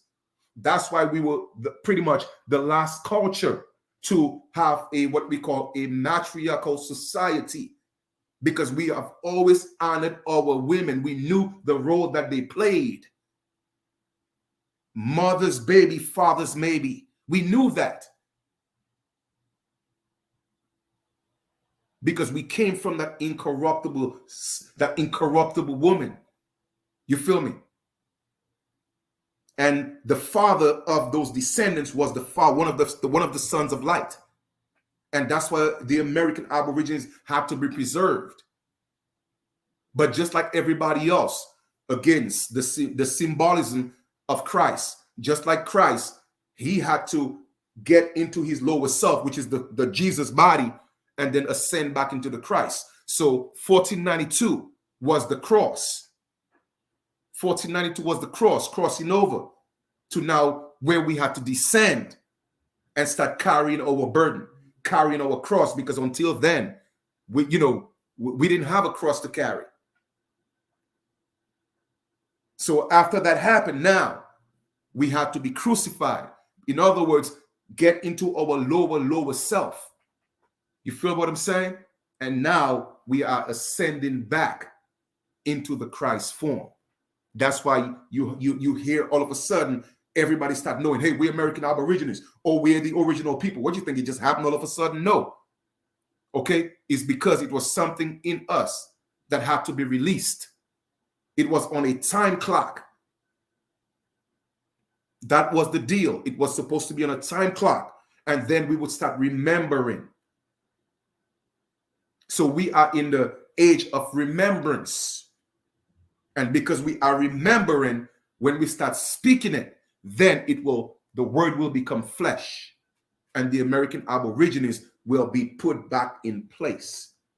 But we have to be, for the new race, it will have to be where the American Aborigines and their guests, their brothers and sisters from the different sides of the world, become one. And that is the time when the true essence of God will manifest on earth again. So it has nothing to do with hating other people. It ain't all, everybody will become American, because everybody was American. Why? Because everybody came from Americans. You see what I'm saying? So know this to be true. And anybody who's going to fight against that, trust me, then you're just going to lose the battle. You're going to lose the battle. So they come in, the invaders or the colonizers or the settlers coming into the Americas, claiming to be Americans. All they're doing is claiming part of their birthright as well. It is also part of their birthright, because it's a matriarchal system, a matriarchal kinship. That is the appropriate term. Matriarchal kinship. So if the mother was American, then by default, they are also Americans. But they cannot deny their mothers and fathers. That's why it says, honor your mother and father. And for a very long time, they stopped doing that. And they're still not doing it, because they want to keep putting us in Africa. So they will fall. And the mother and fathers will step up again. And then they got to take care of their children. So I'm giving you the whole 360. So it's going to happen. And nobody could stop it. All right? So I just gave y'all some prophecy here.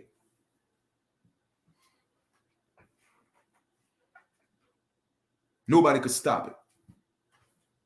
And these things may things you have never heard before. And it's fine. It's fine. Because like I said, you will see coming to fruition. You will. I promise you that. And many of you will know who I truly am. You will know. Okay, so it is what it is. So continue your journey. Just continue to be good. Continue to be kind. Continue to love. It doesn't mean that you have to tolerate bullshit. It doesn't mean that. It doesn't mean you have to condone bullshit. It doesn't mean that. You feel me? When you come across those type of situations, let it be. Just isolate yourself from those things and continue to vibe on the high frequencies. That's all. Okay, that's all it is. But like I said, I'm on the last chapter of the book. What I was going to do, I was going to do 2 books, 2 separate books. But then that would have been just too costly because I was already on 500, almost 600 pages. So I had to go back and condense everything and take some things out and just give you synopsis of some things where you're able to do some research on your own. You feel me? Because if I had to give you everything, then that would be a 700, 1,000 page book. And I'm not trying to do that because it's going to be costly to produce that. You feel me? So I'm cutting it down to about 300 and something pages. But in the book, I'm doing a part 1 and a part 2. You feel me? So Bradford Blair, I appreciate that. The donation, but I don't get donations off of Facebook though. I mean, off of YouTube. You know what I mean? You could have done that off of what you call it, off a Cash App. But if you could redact that. If you could get it back, take it back. You know what I mean? And you could do it through Cash App if you want to, because the whole YouTube thing, you know, they trying to sabotage me and stuff like that. You know what I mean? All the what you call it, all the AdSense I had from videos. That's why I stopped monetizing videos. They holding on to it for whatever reason. You know what I mean? My Cash App is $Kalinago. All right. Just $KALINAGO. Like I tell people, I don't do this for nothing, man. I do it because of love. But if you feel like, you know, you want to, you know, show some love, that's all good. I appreciate that. You feel me? So it's just $Kalinago. You know, so yeah, man. So with that being said, man, you know, that's what this is all about. You feel me? So fear not. You know what I mean? We good. You know, we good. We good. But just make sure when you reaching out to your ancestors, you know what I mean? Reach out to your incorruptible ancestors. Reach out to the incorruptible gods and lords. All right. And reach out to the incorruptible spirits. Because trust me, there are corruptible ones. And if you just put your prayers or your words or whatever, your worship, you know, your honoring, whatever you call it, if you just put it out there like that, then you take a chance of all these different energies capturing your thoughts or your words that it wasn't meant for them. But remember, they are thieves. Okay, they are thieves. Okay. I appreciate that, Sister Monica. Yeah, I've always dropped it, but the truth of the matter is I didn't have a clear insight as I have now. I was just getting bits and pieces of it, and I was so excited. I wanted to drop it. And so I started talking about what was coming to me, but I had to slow down and stop doing the videos and get more information and tap into the mind, into the universal mind. So now, because I was given the explanation and the breakdown of all those things, I'm able to articulate myself better. So thank you. And always be blissful. Never be less. Be blissful. Okay, when you say you be less, you are being less than 13. 13 is the number of God. You feel me? 13 is the number of God. So when you say be less, anytime you say be less, be lack, that means you are lacking the essence of the true eternal spirit. Be lack. That's what it means. So be lack means death. It means to want, to always be in want. That's what black means. But people, again, they are so blinded, and it's okay because they are blinded by the thief of this world. You feel me? By that God of this world. They are blinded by that. So the intelligence and the wisdom that's in them, it was dumbfounded, so they can't see it. And they will kill you to be black, to be lack. You feel me? And they not think, oh, well, it's not the same thing. Trust me, it is the same thing and more. So when you are be lack, you are be lacking of the true essence of the eternal life.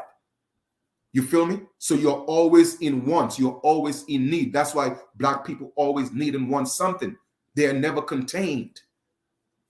They're never content. They will never be, because they're always lacking. Always lacking. So they don't realize what they're speaking on their lives. So I tell people, my reality is not the reality of black people, because I'm not black. Oh, well, when the police pull you over, they don't care. No, they trust me. They care because they know. You feel me? Because they know. When the police pull me over, they know they're not talking to a black man, because they know I'm not lacking. So I don't have to go through what black people go through, because I'm not black. You feel me? Y'all don't get it. Y'all don't get it. You feel me? So my experience is different. It is different. So black people are the ones that's inflicting this on themselves and not realizing even the NAACP, the Black Lives Matter, all these movements was created by the God of this world. I'm not going to use certain words because I know they're going to block my video and probably want to delete it and talk about its, anti-Semitism. So I'm not going to say certain things. You feel me?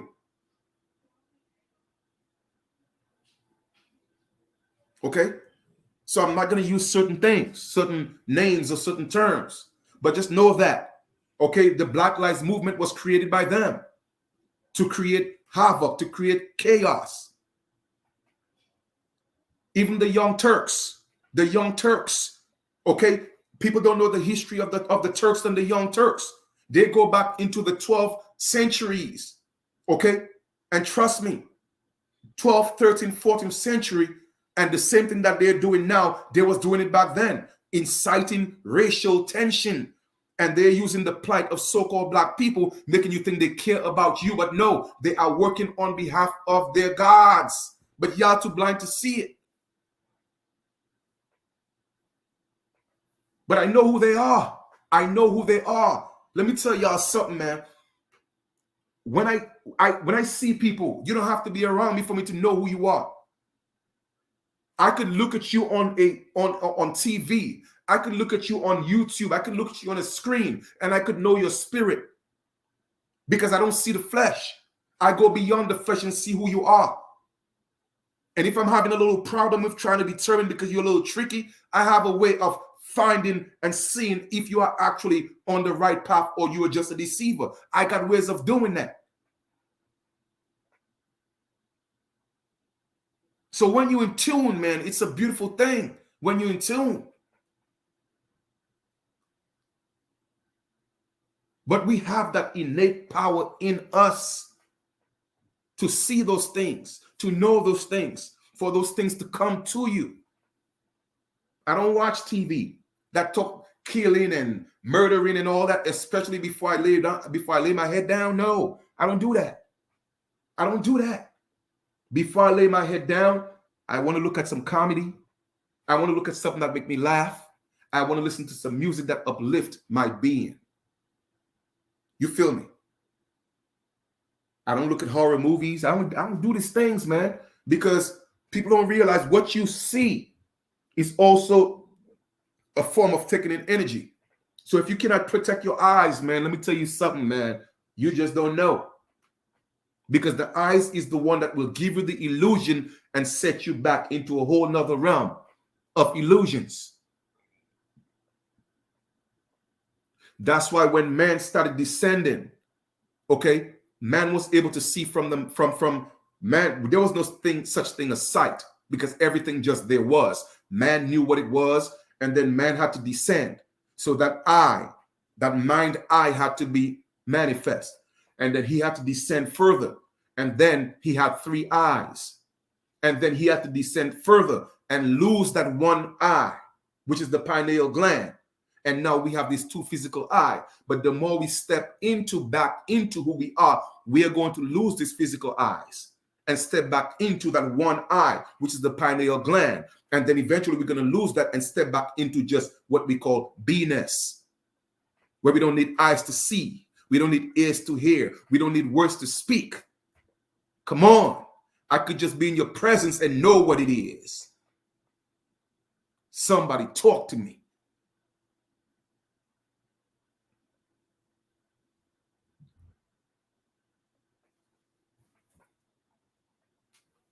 And this is church, my brothers and sisters. This is the real church, not what they're teaching you out there from the synagogues of Satan. You feel me? That's the nah. That is not that is the churches of the synagogue of Satan, making you think that you are serving a real God. No, that's a demigod. All of them, Farrakhan, all of them, they know the truth, but they have to play their role. And I'm not mad at them because we live in the world of duality. If you just imagine If you had one arm in the middle of your chest, how would you know which one is left and which one is right? If you only had one nostril, okay, how would you know which one is left, which one is right? You feel me? So the point I'm making is we live in a world of duality. So yes, you have to have the light, you have to have the dark. And what it was, the light was misinterpreted as being white for so-called white people, and the dark was misinterpreted again because of trying to enslave people mentally to call it so-called black people. And so-called black people, they accepted the curse, not realizing that all black means, okay, it was a nature. It was a nature, and that was the nature of the lower man, the animalistic man. So when you are being treated as animals, don't be mad, or we are humans. What do you think a human is? A human is an animal man. You feel me? And the human is the lowest nature. The beast came before the human. See, y'all don't understand that, because part of the human had to come from the beast. So once again, you had the light being, then you had the which is the spiritual being, the spiritual body, the light body, right? At the same time, while that was created or manifested, you had on the other side to create the duality, you had the shadow. So the sun, the moon, and the moon gods was responsible for creating the earthly, the lower manifestation beings. And the light beings were supposed to, again, manifest and create or make manifest the light beings. But don't be confused. Every man, be it man or mankind, had a version of the higher animal self. So when you hear so-called black people that think, oh, they're so woke. Oh, well, white people came from animals and this and that. Man, listen, we all came from a form.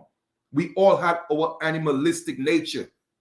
Okay, but you had different levels of animalistic natures. And what I mean by that is, just like in Genesis 1, animals were created, but there were animals that ate food with seeds.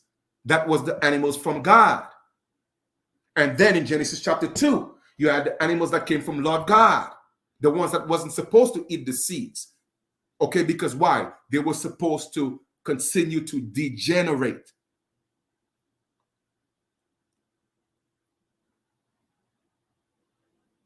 Okay, so you have the organic and you had the GMO version. So everybody, just like how you have the light beings, the dark beings, you have the mineral beings of light, you have the mineral beings of dark. Okay, then came the vegetable beings, the trees. Trees were walking, trees were talking. People don't understand that. If you're in tune with trees and you become, again, once you start eating of the God food, which is the vegetables and fruits and foods with seeds, then you will be able to communicate with trees again. Now, y'all might think I'm crazy, but I'm not. I'm giving you facts. So then you had the trees of light with the seed. And then the duality of that was the tree, again, without the seed. So that was the tree of good and evil. The one with good was the seeded one, the knowledge, being able to reproduce or procreate, with the seeds in them, meaning that the seed of light, the truth of light. And then you have the one of evil. If you eat that, it will bring death because it doesn't have the seed of light, of eternal life in it. That's what the allegory means. And then you had man, and then you had mankind, which is humans. But then you had the beast of the field in Genesis 1. Okay, that was still a beast of the God. It wasn't an animalistic nature. It was just a beast. But then from the beast came the animals, which is of the animal nature. And then from that came the humans with some aspects, of course, of the original man, because they have to have that light in them so that they're able to repent and, again, ascend back into the light being, so that all is not lost. And that's why the allegory Jesus, the light, had to come and go all the way into Hades, Sheol, into hell, so to speak, so that they're able to know that the light exists, so they have a chance to repent even from hell. It is all allegory, my brothers and sisters. It is all allegory.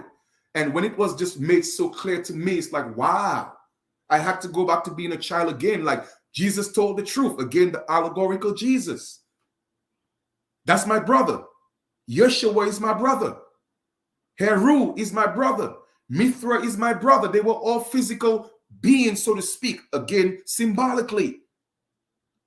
It was only they had to show you and teach you how to ascend into the Christ, what we call Christ consciousness, into the light.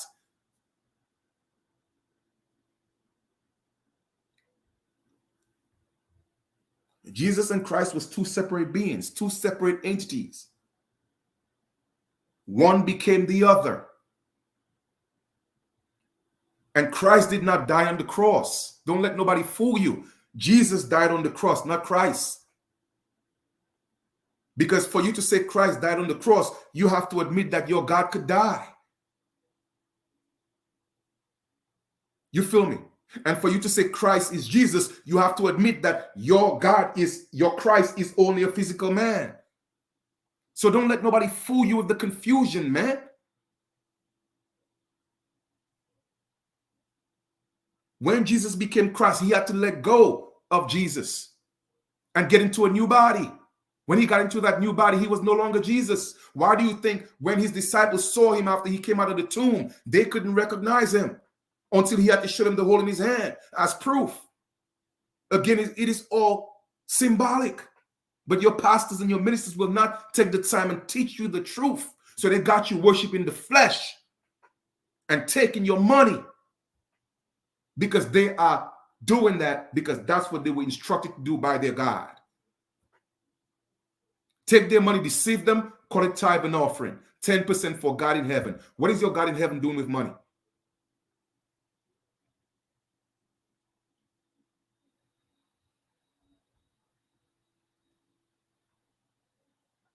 I'm just saying. So, the truth is within you. Okay? The first Bible, like I always tell, was the cosmos. The first manifestation of man was the cosmos. That's why if you look at the brain of the man, it will look like the cosmos, because man and the cosmos is one. You feel me? It is literally the macro and the micro, okay? The grand scale, okay? Manifesting itself into a smaller scale. If you have a circle that's big as New York, and you have a circle that's big as your house, it is still a circle. It is still endless space. A circle is eternal. Okay? A circle is eternal. A circle could extend into perpetuity. A circle could extend into what we call, again, eternity. It's eternal. So then, in the generation of man, because again, when there was no generation. Generation means, of course, to beget, when those things started to happen. Before the generation of man, it was kind of like the infinite universe, which is the universal mind, like a circle, right? But it's not within, it doesn't have any boundaries, all right? The bond, that circle is, it's imaginary, okay? So it's infinite, all right? Then the consciousness arose in there, and there was a line across the circle. That line across the circle also, it identifies or it denotes infinity, because a line is infinity, all right? But that line was symbolic for the one. And in the one was the mother and father, was in the one, the mother and the father, okay? And then the mother and the father had to create the son, or again, based on perspective, the daughter. And then that line, because now it was starting to degenerate in a sense. So that line had to put a cross. So now that cross became, all right? And that cross had to manifest into the flesh. And that is the fall of man from his God form into his physical form. And that's why the cross symbolizes. Okay? So the line going across in the circle is the mother and father. Okay? Also the son in them, because they're all the same, they're all one. It says that the one became two, the two became three, etc., etc. Okay? Until we got to 7 sons. All right? And then each son had to create a universe. Each son had to create a continent. You know what I mean? Each son had to create a chakra. And then your chakras, the Genesis in the book of Genesis, when it speak about the 7 seals, it ain't got nothing to do with, the Pope and all these things. All these things to throw you off. The seals in Revelation is the 7 chakras, and we are supposed to unlock the 7 chakras. That's what the seals mean. Talking about from the lowest chakra to your crown chakra. They just gave each of them a name and tell you what it's Russia and this and that. Man, listen. It is just your 7 chakras that you're unlocking, getting the keys to those gates, those seals, and open them up.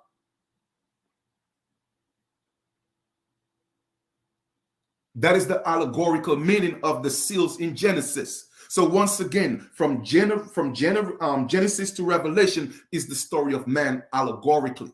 But they just injected all these other things with things to throw you off and myths and certain geographical areas just to give it some type of relevance and reality. But it is all myth. And I'm saying myth in the sense that not that it's not real, but myth in the sense of a storytelling in a form of allegory for it to make sense. Because therefore, nobody could truly understand. No man could understand the things of the spirit. Because there was no beginning, there was no end. So how can you explain something that never had a beginning? The true essence of what the Great Spirit is doesn't have a name. That's why our ancestors, when they wanted to force them to use God, they didn't want to use the word God. So they said, you know what, now the closest thing we could use is the Great Spirit, which is what we're supposed to be using. Not God. All God's manifested from the Great Spirit.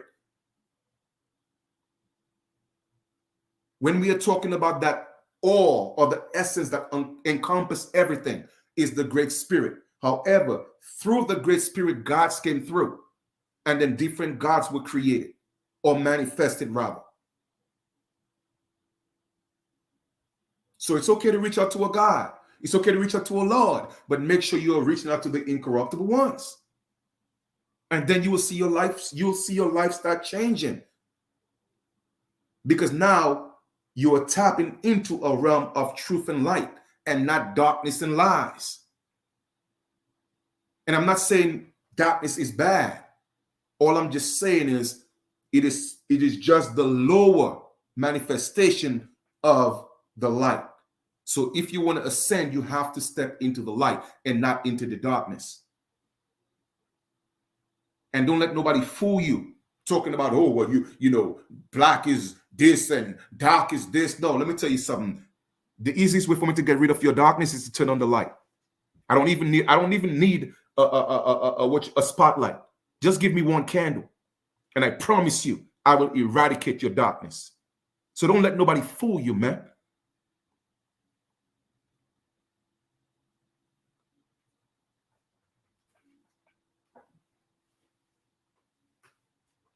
You did. So when you hear people like Umar talking about, oh, well, our blackness and all that, that's because they don't have no light in them. They have no light in them. So don't allow these men of this world to fool you. They are actually in this world and they are of this world. But a lot of us are in this world, but we're not of this world. There's a difference. And you have to know the seed of the ones that you are dealing with. Like minds know like minds. Okay? Like energy, know like energy. So when I come across them, I know instantly. From the moment they open their mouth, I know what seed they came from. It's either they came from the gods, the incorruptible gods of Genesis 1, or they came from the corruptible God of Genesis 2. I know from the moment they open their mouth. Trust me, I don't have to do a polygraph test and all that to know if you are telling me a truth or a lie. From the moment you open your mouth, I know exactly what seed you came from.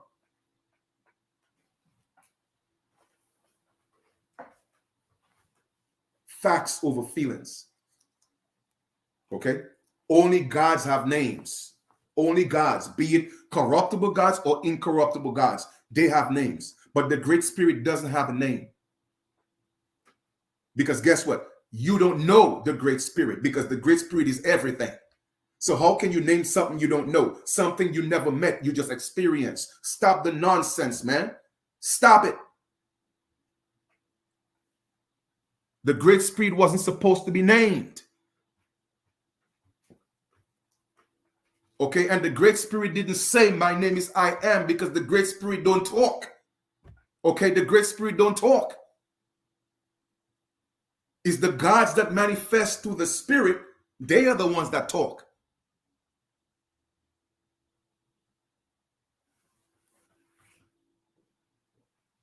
So once again, he couldn't have been, well, he said, my name is I am. Who's he? So where's the she at? He said this. Well, where's the woman at? He did this. Well, where's the woman at?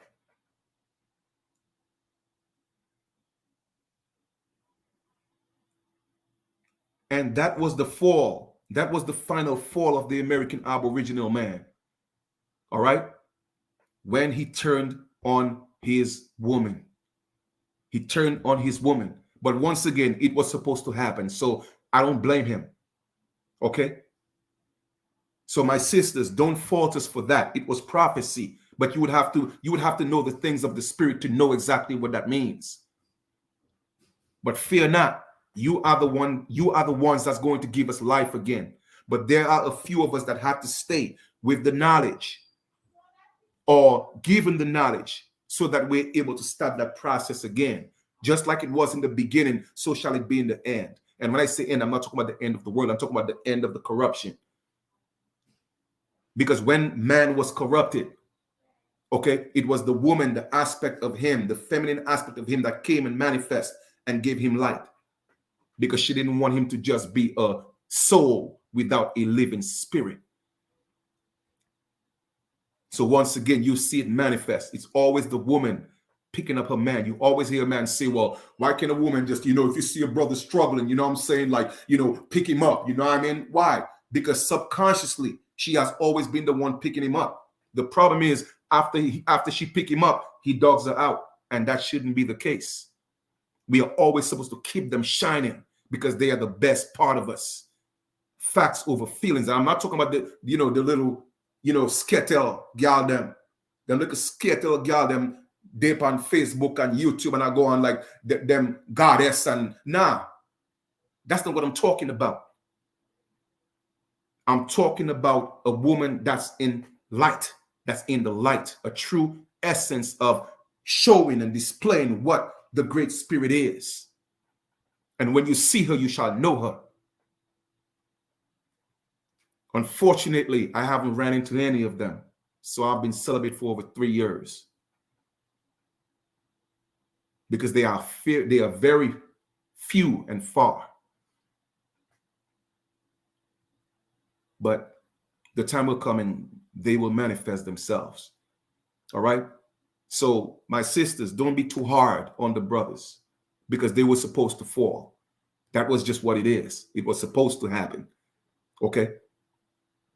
But he have to get back to the point where he starts honoring again his mother and father, which is the one.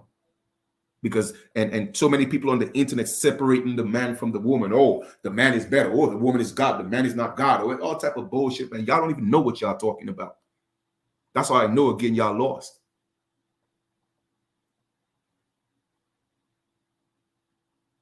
And then parthenogenesis. Oh, well, it was the woman when she could have made babies by herself. How could a woman make a baby by herself? It was an androgynous being that had the male and female in that being that was asexual, or that practiced what we call I just said the word. I'm being tongue-tied right now. You feel me? Parthenogenesis. Okay?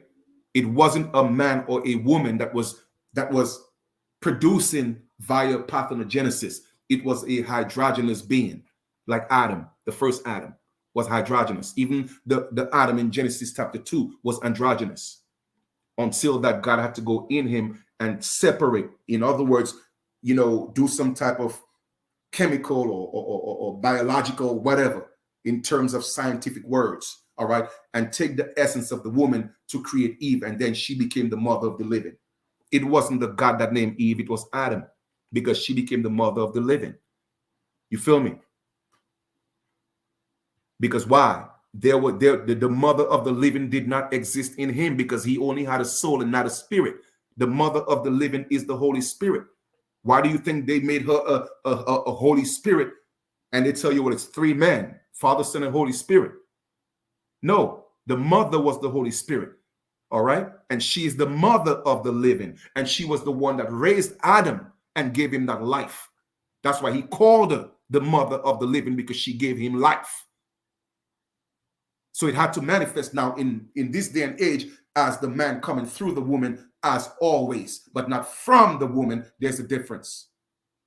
So if y'all women with your egotistical ideologies and your thinking, you know what you're talking about, I did not come from you. In fact, no woman came from you either. Women came through you and men came through you, in terms of what we call man and woman today.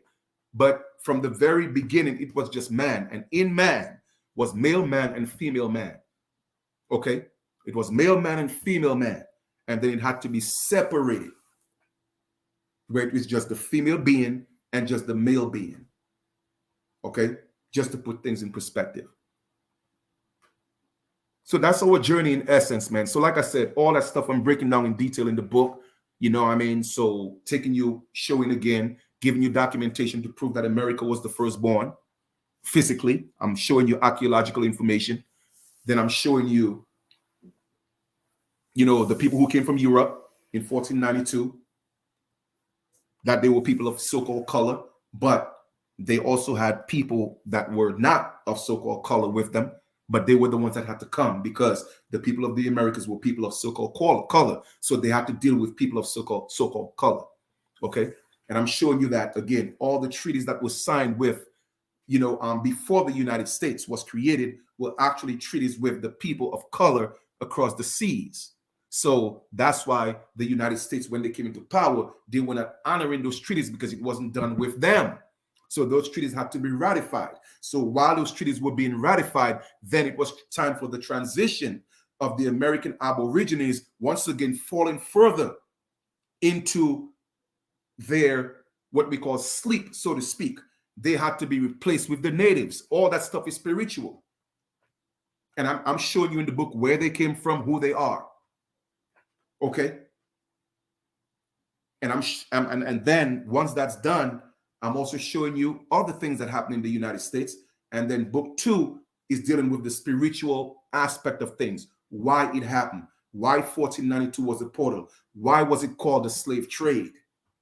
Or the slave trade triangle? Why was it called that? There was a reason for that. Why they say, well, I give you a piece of a synopsis of why the whole Africa thing. But I'm breaking that down further in detail in the book.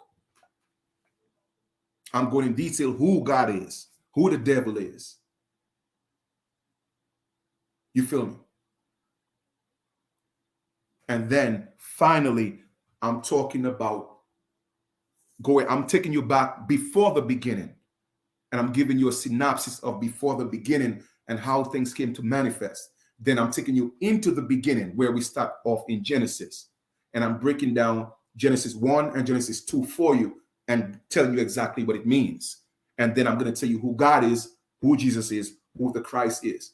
And then I'm going to conclude the book and talk about salvation. How can man save himself? Nobody's coming to save you, but how can you save yourself? And that will conclude the book. So that's where I'm at right now, at that part of the book. So I would say within the next 2 weeks, that will be done. And then I'm going to take 2 weeks to edit, do the edit, whatever the case may be. And my solar return is March 23rd. Again, the number 3 has significance. All right. So around that time, I think that week of, that's when I want to release the book. So I will keep you guys abreast I will let you know what's going on. And we shall rise. Those of us who are supposed to rise, we will rise. And those of us who are supposed to stay in our animalistic nature, that will continue to happen because we're still living in a dualistic realm, at least where the dualism is conscious. Okay, but we will step into a realm of where the dualistic nature of us is back into the subconscious. All right, where there's no separation because it's going to be one at that time. You feel what I'm saying? No doubt. 3-3. You dig? You feel me? So with that being said, that time will come and it will happen. And for everybody who think America is going to be destroyed, trust me, you will be destroyed before America will be destroyed. America ain't going nowhere because she was the first. She ain't going nowhere. America will be purged, but not be destroyed. What will be destroyed and gotten rid of is the United States, but not America. Too many people think America is the United States. It's not. And we have to unite from North, South, and Central America as the American Aborigines like we did before. So the essence of the Great Spirit will be in every part of the Americas. And that's how we do the true awakening. Okay? That's how it's going to take place. And I was already given a blueprint, a plan to make that happen. So as of June, I'm going to start doing some traveling. Going to some islands, and, start dealing with a few things, okay, and putting things in place. All right. Put some things in place. So it's going to be a beautiful journey. And then once I come back from the islands, I'm going to go to London, see my grandmother for a minute. And then I'm going to come back into the US. When I get back, it's time to start laying the foundation. All right. And then I want a group of us to start traveling, going into South America, going into Peru, different places, because there's a few things that we have to do. Go to Jamaica, a few places. So get your passports ready. You know what I mean? And let's make some things happen. Also, what I'm going to do is I'm going to bring one of my brothers sometime, I think next week or within the next 2 weeks. And he's going to talk to you guys about how you could secure your funds. All right. And it's all legal. It's not nothing you're doing with nobody. It's your own thing that you're doing, but we're going to show you how to secure your funds in a what we call a digital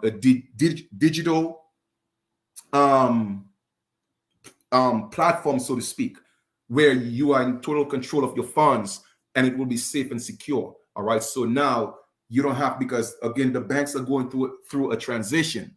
All right. And you don't want your funds being caught up in the banks where they won't be able to release it, because trust me, all those things are a possibility.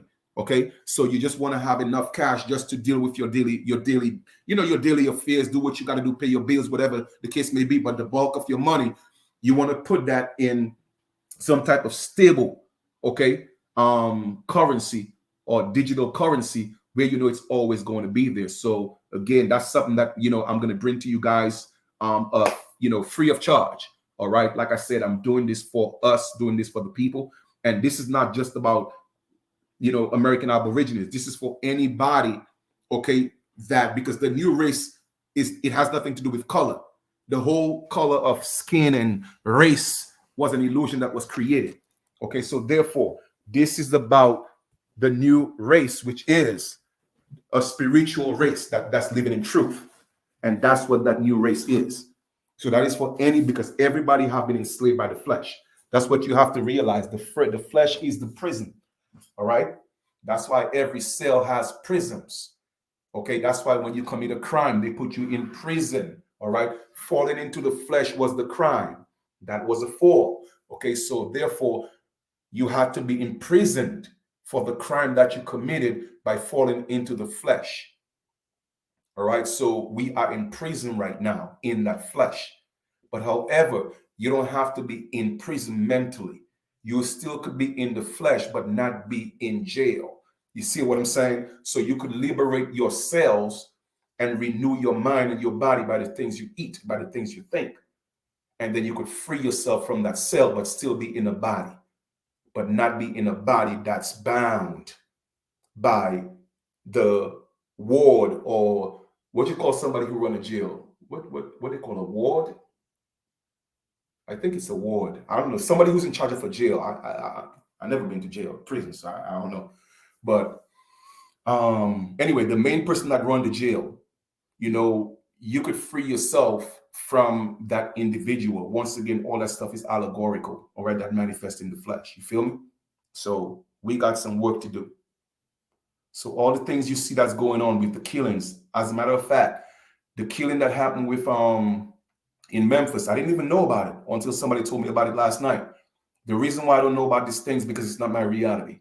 I don't look at the news. I don't want to put that stuff in my mind because once again, it's not my reality. I'm in this world, but I'm not of this world. Those things are of the world. And the more our people continue to be lacking, is the more destruction you will see until they get it, because our people are a stiff-necked people. Okay? Now, if you're not an American Aborigine, that's fine. You feel me? If you're not an American Aborigine, that's fine. You could be from the other side of the continent. You could be from, what's known as Africa. You could be, what's, from Europe. You could be from Asia. I don't know. But the point I'm making is, if you're going to say you're African, know what country in Africa you're from. If you don't know, hey, pick a country. Pick a country. Be specific. They told y'all Ghana, they told y'all Nigeria, they told y'all Senegal, they told y'all, Ivory Coast. Then you know what? Just choose one. But stop just saying you're African. You see, you don't understand those magic spell with words. Africa means slave and slave means black, and they're interchangeable. So anytime you're saying you're African, you're saying that you're a slave. You feel me? So just pick one and start elevating yourself, because your words is what's keeping you bound. Your words is what's keeping you in prison. It's your words. You have to liberate yourself mentally first. That's why Bob Marley said, what he said, emancipate yourself from mental slavery. It has to be mental.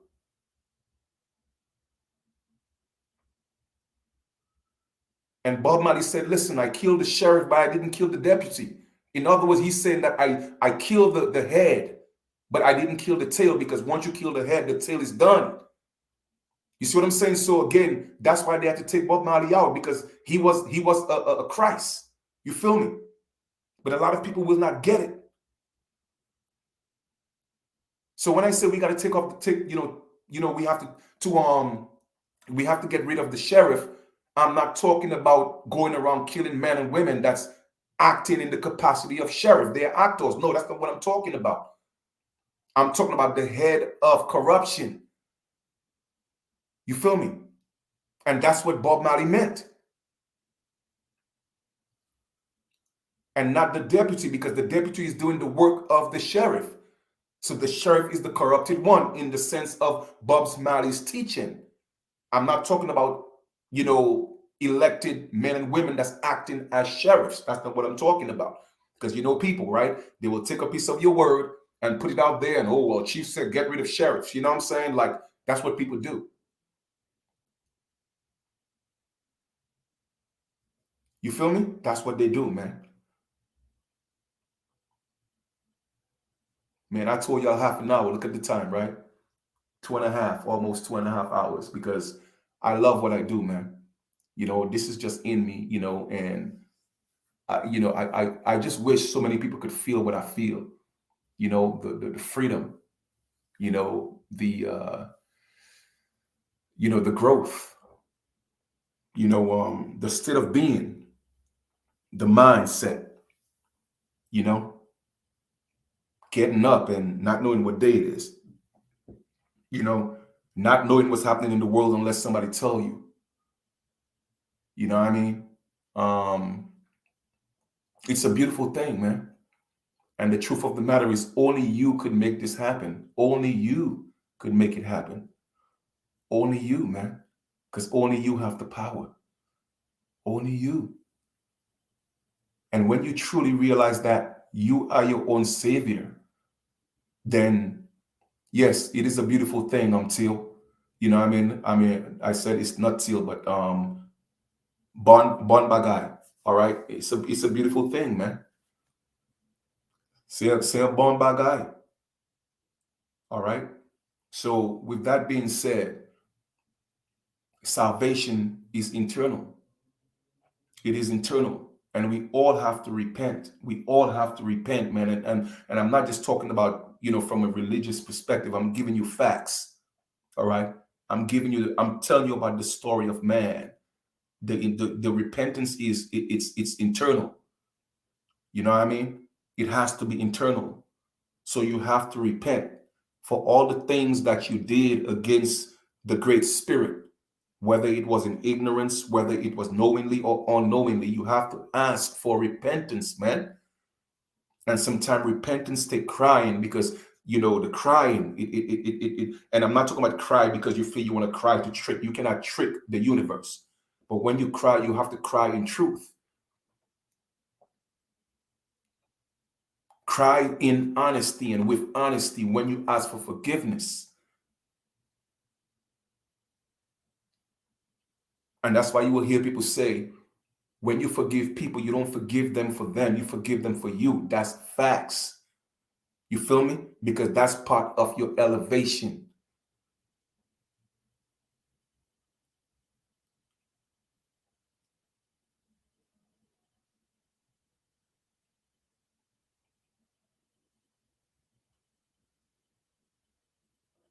And many people have heard me say, well, hey, you know what? Anybody who tried to hurt me intentionally, I will not forgive them. And that still stands, because the universe doesn't forgive, because they have to pay their price. I will not wish bad on them. I will not wish them bad, but I'm not going to forgive them, because the universe don't forgive. Because why? Karma is real, and karma is what you create for yourself. So if I forgive you, that means I'm taking away your karma. I'm not your savior. You got to save yourself. I cannot carry your cross. I cannot carry your cross. So I still stand on my word. Anybody who makes an attempt to hurt me intentionally, I will not forgive them. However, I will put them in the hands of the universe and have the universe deal with them. Because it is not my responsibility to deal with them. You feel me? It's not my responsibility. So therefore, me not forgiving somebody for hurting me intentionally is not a bad thing. I'm doing exactly what the universe is doing. I'm just the universe on a micro level. You feel me? So therefore, your only judge is your karma. So when you transition, so to speak, and you face that judge, you are actually looking at yourself in the mirror. In the Egyptian tale, okay, it was Anubis. So you would have to go deal with Anubis, and then the process of Mayat would have to be implemented, where your good deeds are weighed against your bad deeds. And if you have more bad deeds than good deeds, then you cannot cross over. But if you have more good deeds than bad deeds, then Anubis will let you go through. And now you would have to start the process of purification before you go sit at the right hand of the eternal mother and father. You feel me? So Anubis was the judge, but it's you in another manifestation of yourself. It's another incarnation of you looking at yourself, asking yourself, well, what have you done? Tell me, what did you do to make mankind better, to love, to this, to that? And everything, all your deeds, you're going to lay it out. And you cannot fool the universe, because now you are in truth. You are facing yourself. Nobody could lie to themselves. You feel me? I hear people say, oh, well, you're lying to yourself. No, you cannot lie to yourself. It's impossible. You could give the illusion as if you're lying to yourself, but no, the true self knows that you are lying. You feel me? So when that time comes, your deeds will be laid out in front of you, and you have to judge yourself. And guess what? The version of yourself that's judging you cannot lie. The version of yourself that's judging you is true and righteous. So therefore, you cannot deceive it. So when you lay your good deeds, your deeds on the table, be it good or bad, your true self will look at it and be like, oh, you lying mother this. You think you could fool me? Remember when you did this in 2019? Remember when you did this in 2017? Remember when you did this in 2023? Remember when you did this in such and such, and you never repented for it, and you come in here right now, you're a hypocrite. Then go back to Hades, man. Go back to Sheol and go back to school again. Go back to the 4th grade, son. And you get to repeat the 4th grade over and over and over and over again.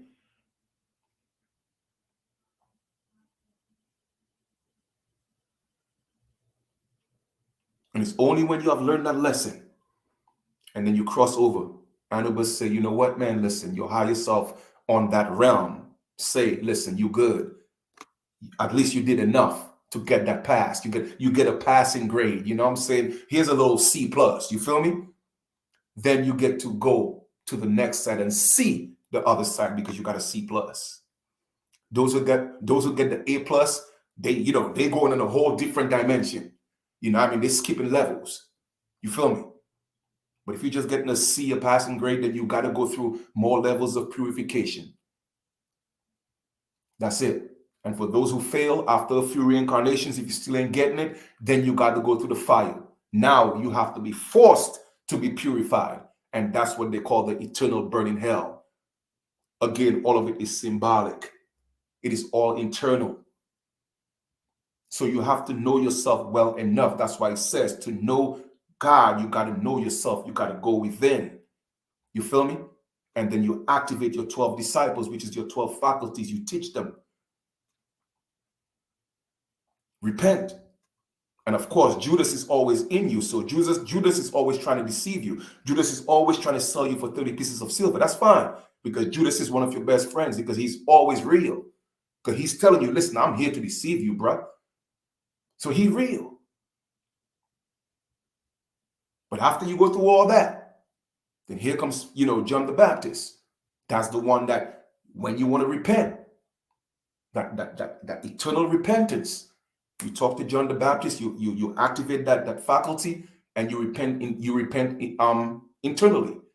You know what I mean? And then once it's done internally, then if you want, you could go in your tub and do your own repentance. You could do your own thing. It's all rituals. You don't need no pastor to repent you, man. You don't need that. Because it's about you. It's not about him. It's about you. And you don't need you don't need a mediator to step to the gods. And I'm talking about the whether it's the corruptible gods or the incorruptible gods. You don't need no mediator. Why do I need a man to take me to that place, you know what I'm saying, where no matter what happens, I'm going to go there anyway? And then he charging me for that. There was a reason why when a lot of us, even in the Americas, in different cultures, the more we fell into our lower selves, you had shamans. And there's nothing wrong with a shaman, you know what I mean? Because we had lost the ability to communicate with the higher realms. And shamans were, men that were well studied, and they were the ones that was still there to help the people, know things of the spirit. You feel me? So there's nothing wrong with that. Nothing wrong with that. But then when you have the problem I have with these people that call themselves pastors, ministers, and preachers and bishops, whatever the case may be, the problem I have with them is they know the truth and they're not teaching the truth. Or at least the majority of them do, and they're not teaching it. And that's the problem I got with that. That's just me. You feel me? And I know that they're actually on contracts. I know that they have oaths that they took, all right, from the Vatican, and it boiled all the way down to the United States. So when they take that oath, there's certain things they cannot say. They cannot tell the truth. So they have to teach what they were taught. So I get it. So I'm not mad at them, but it bothers me to an extent. You know what I mean? Because my thing is, it's like, why would you want to condemn your soul or your spirit? You know what I'm saying? Just so that you could deceive people for a buck.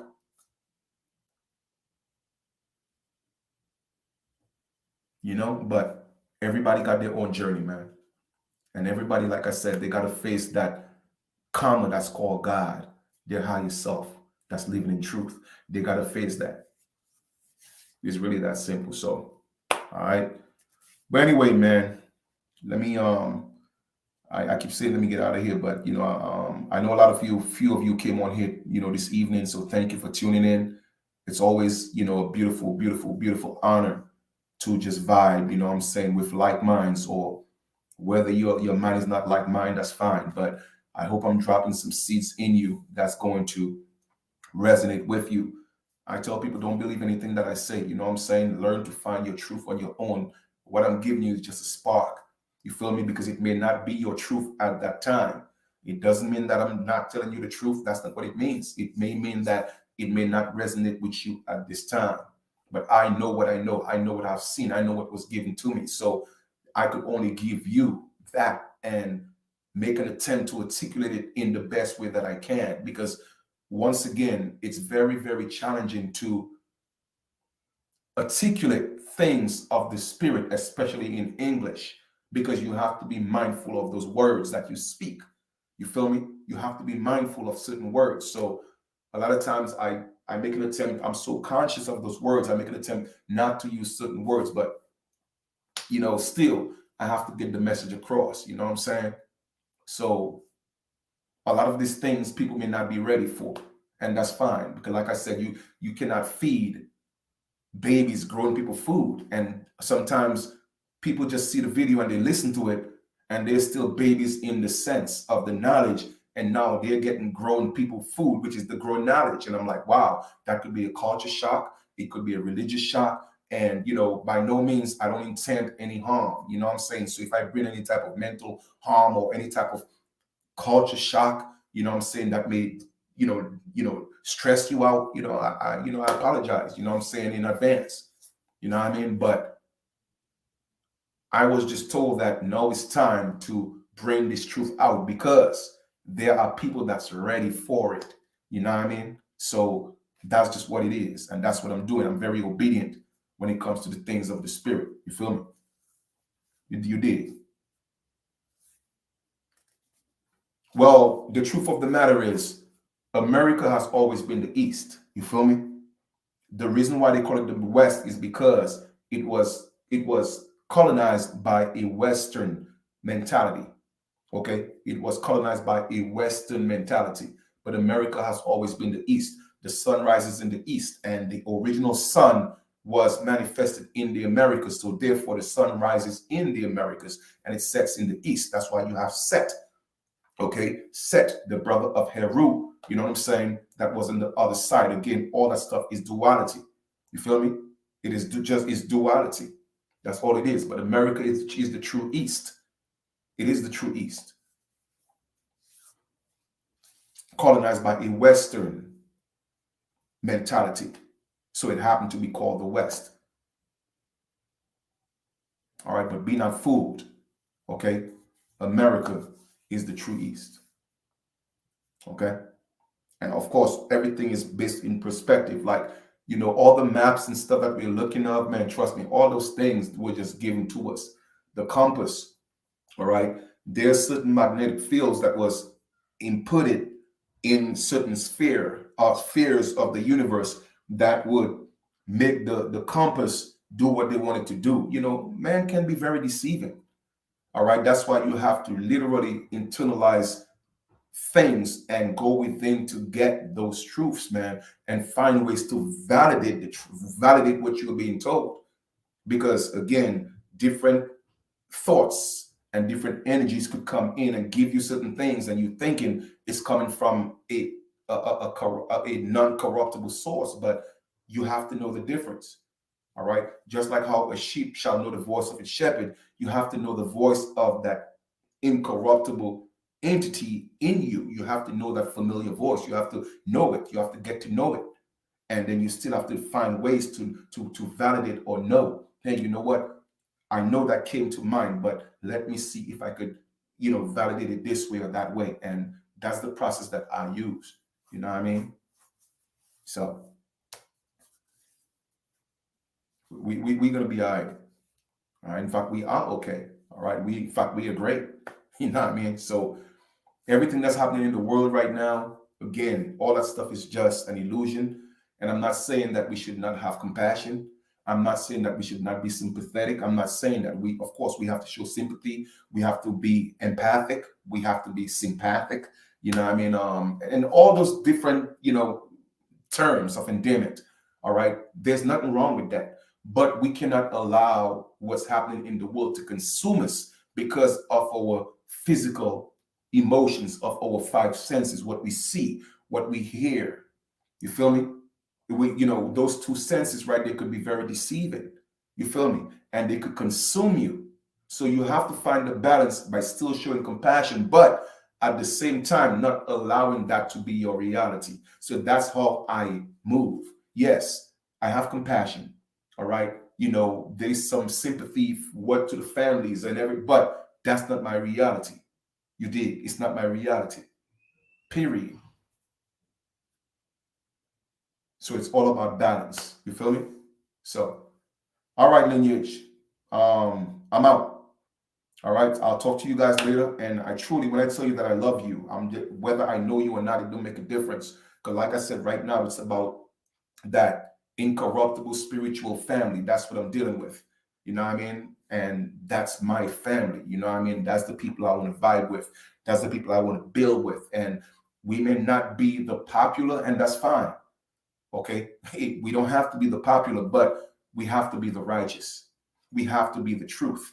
And that's what I'm dealing with right now. You feel me? That's where I'm at. That's the type of mentality that I'm on. Vibing with people of like minds, people that have the incorruptible mind of God in them. That's the people that I want to deal with. So I know how to see them. I know how to identify them. So I'm cool with it. You did? I'm cool. So I have no fear. I'm good. So we have some great things to do, because we are the ones that's the salt of the earth right now. We are the ones that's going to create those seeds that's going to make manifest what needs to be manifested. We are the ones that's going to do that. But always know that, okay, the American Aborigines, it doesn't matter who came here and mixed with us. It's cool. The bottom line is we still have that spark of the incorruptible gods in us, because that's what we had before they came in 1492. Whether it was 1492 literally, or once again it was 1492 in a different era, because like I said, time was changed. There was a time warp. Okay, there was a time warp, but those things happened way before the current 1492 that we think is 1492. All right, something I may not be able to articulate to you guys, but I know what I'm talking about. It happened in a whole different era, a whole different time. It happened before what we think is 1492. It happened before that, okay? Because it was already happening in the spiritual realm. You did. So that incorruptible, that immovable spark had to remain and be secured in us. And we had to forget it. You know what I'm saying? We had to forget it because it would have been taken away. Had it, if it wasn't hidden at that time, it would have been taken away by the gods of this world. So it had to be hidden for our protection. It had to be hidden because or else everybody would have been wiped out. Everybody would have been killed. You feel me? So the conversion had to happen. You know what I'm saying? And a lot of people got converted too far in. In other words, they got converted. They didn't just convert the roof. They converted the engines. So now they're gone. But a lot of us, the seeds that's in us, all that was converted was just the roof. I hear you, yeah, okay, you want me to do this, fine, great, and did. But in our engine, we still have the essence of that incorruptible God, you know what I'm saying, or the great spirit in us. And that's what you see that's actually, reviving itself right now. Because back then, it would have been gone because the goal was to kill the firstborn. To kill the firstborn. So you see, all the thing with Pharaoh and Egypt and the firstborn and all that stuff is allegory. You feel me? It's all allegory. And that's why the firstborn had to be tried to be killed first in the physical flesh. They couldn't kill us in the physical because we were too powerful. That's why Haiti was one of the countries that took over. Haiti was one of the countries that used, the spiritual elements to beat the French. You feel me?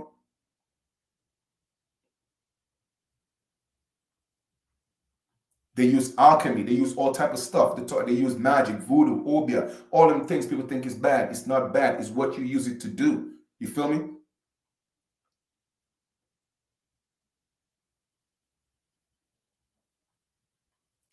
So the goal was to kill the firstborn. So they couldn't kill the firstborn in the spirit. Then they made an attempt to kill it in the flesh, but because it failed in the spirit, it had to fail in the flesh. You feel me? So then the devil is very tricky. So the devil said, you know what? And again, when I speak of the devil, I'm not talking about the pale man. I'm talking about an energy, the nature of the beast. That is the devil. You feel me? So the Satan, okay, had to come up with another way. All right, so boom. We cannot beat them spiritually. We cannot beat them physically because we feel in the spirit. So this is what we're going to do. All right, we are going to beat them on paper. So hence come paper genocide. Okay, here comes paper genocide. Kill the Indian, save the man. And that's what it was all about. That's what it was all about. Eugenics, Walter Ashby Plecker, all that stuff. That's what it was about. Okay? To get rid of the children in God, the true eternal God. I'm not talking about Israelites or Hebrews. No, their God is Yahweh. Okay, that's not our God, son. We ain't Israelites. Okay, and if you know, again, in a spiritual sense, it's a different thing. It's a different thing. You have, if you want to talk about spiritual like Israelite, you could talk about the Israelite from the spiritual perspective, and you could talk about the shadow Israelites. They're shadow Israelites. That's not us. That is not us. So y'all have to know the difference of those things. Okay. Yes, the birthright. Heru, you got it absolutely right. Okay, that's our birthright. So all this stuff is allegory, man. It's all allegory. That's all it means. But those stories, they are symbolic. If you go look in Galatians, Galatians will tell you about the allegory of what's her name? Hold on for a second. Let me see. Hold on for 1 second. Allegory in Galatians. Yeah, I think it's Galatians 14 or 4:21, something like that. When they talk about Hagar or whatever her name is, they talk about it being an allegory. You know what I mean? So it was meant to be something else. All right, it was meant to be something else. And they were talking about the covenants. Okay, remember, a covenant is a contract. All right, so people have to learn to read those things. So Galatians 4:24. All right, which things are an allegory. It's in the book. They're telling you what it is, man. These things are an allegory for things are two covenants, two contracts. Okay, the one from Mount Sinai, which gendereth to bondage, meaning that contract that was signed in Sinai, okay, and of bondage, which is Agar, okay, or Hagar. So once again, a contract was signed so that one would be put in bondage. It is all allegory. So if it's telling you it's allegory, how are you going to tell me it's real? It was meant to symbolize something else. Go look it up. Galatians 4:24. You feel me? Nanya, I don't know what you mean. Is this religious? I don't know what you're talking about. You know what I mean? So people have to know these things, man, and see through these things. You feel me? So that's just all I'm saying. All right? Learn to read between the lines and know exactly what they're telling you, exactly what those things mean. Okay? So I had to kind of just clarify that. All right, but in conclusion, in talking about the American Aborigines, know thyself. All right, and know why we have to go through all this. And that's what I'm explaining all this to you. All right, and that's why I'm bringing that book forth. It's due to break all this down so you could take your time to digest it and bring that information out. You feel me? And that's how we gotta do this. You did. All right. So anyway, Nanya, never seen you in my life before, but I'm actually an American Aborigine, but I was born in Dominica, a small island. It's called the Nature Island of the Caribbean, 365 rivers. All right. The sand on the beach is beautiful, dark sand. You know, we have boiling lakes, we have berry lakes, you know what I mean? Like, even in the Americas, we had the fountain of youth. Even when, you know, in the story of Gilgamesh, when they were coming down on earth to look for the fountain of youth to make you live longer, they're trying to make you think it was in the Mediterranean. No, the only place on earth that had a fountain of youth that gave life was in the Americas. Don't let nobody fool you, man. You know what I mean? Don't let nobody fool you. Every book that you read, like I said, I've read close to 5,000 books. And every one that I've read pertaining, and within the books that I've read pertaining to American Aborigines, they never know where we came from. They will tell you, well, it's a theory, or it was supposed, it was this, it was that. They know, but they will not tell you because it wasn't time to tell the truth. They will not tell you. It's only one or two books that literally told the truth. One or two of them, and I got those gems. I got them. Because if at that time it were told to the entire world that we were the firstborn, trust me, the wars would have been more brutal, because the goal was to kill the firstborn. And that was the job of that God. You feel me? That was his job, to kill his people. He wanted them to kill the firstborn, the people that came from him, kill the firstborn. And by killing the firstborn, you think that you kill their God so that he could be the only God, because he said, listen, there's no other God but me. But he was wrong, not realizing he got tricked into thinking he was the only God. So he became jealous because he realized they were other gods. And even his creation, Adam, was greater than him, because why? Adam was able to now procreate and give life to beings with a spirit, because the spirit of the eternal mother was in him. You feel me? But that God in the Bible could not do that. That's why he could only create an Adam with a soul and not a living soul, which is the spirit, the breath of the woman God. You did. You feel me? So then he got mad. He got into his feelings. You know, he got in his bag. So he's like, oh, well, y'all got to go. Get out of the garden. You know what I mean? I'm going to do this to you. And that, or a bunch of threats. And even when the good seed was going into the world, in other words, the Americans was going into the world and teaching the truth and giving the knowledge, it was still manifested, where he still had his people, the Israelites, go kill this one, go kill that one, take the baby, murder the baby, rape the baby, take how many wives you want. In fact, give me some too. See, y'all got to get this, man.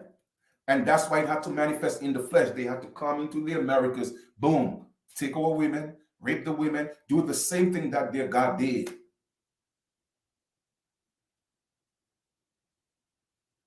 Because the fathers do what the sons do what the fathers do.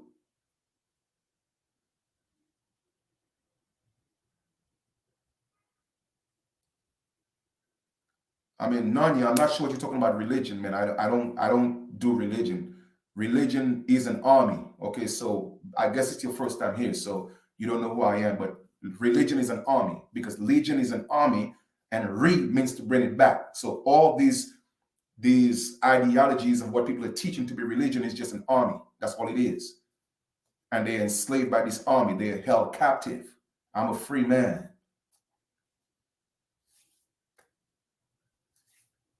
All right, so that's pretty much the essence and the significance of the American Aborigine. You feel me? Because why? We are Aboriginals. We are the solar Aboriginals. Aboriginals of the sun. Aborigine is not just a physical word. We are Aboriginals of the sun. And then you have Aboriginals of the moon.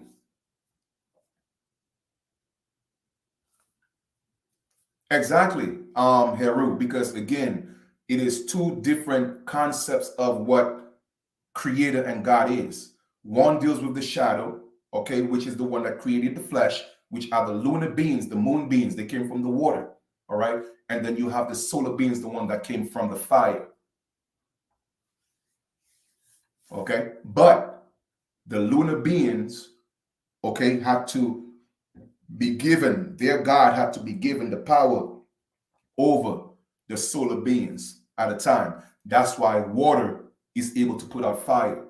But there will come a time when water will not be able to put out fire because the solar beings got to rise again. So no matter how much water you come with, it ain't happening, son. You did. So again, all of it is allegory. You feel me? It's all allegory, symbolic. So that's why we had to give the world soul, because we were the most endowed soul beings on the planet.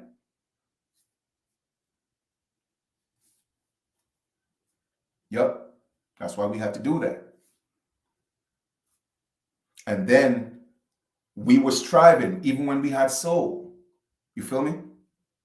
And then something had to happen in us to disconnect us from our soul. So then disco was created. Once disco came in, boom, crack cocaine, AIDS. So once again, I'm giving you the symbolism of all this. Oh, no doubt. That fire, Angel, exactly what I'm talking about. You know why that's happening? Because the American Aborigines, the true soul of the universe, is actually on the rise right now. So they can't stop it. They call it global warming. No, that's the coming of the American Aborigines, baby. We heating things up. And it's happening in the mind first. And then from the mind, it's going to go down into the belly of the beast, which is the solar plex. And we're going to light things up. And no water will be able to stop that. Like you said, quench that thirst. The dragon will be thirsty, but he don't need no water.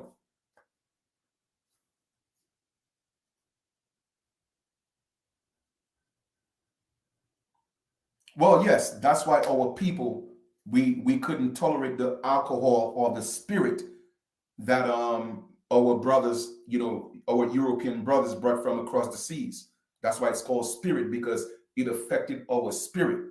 Okay, it affected our spirit. People say they had the Bible in one hand, but it wasn't just the Bible. They had a bottle of spirit in the other hand.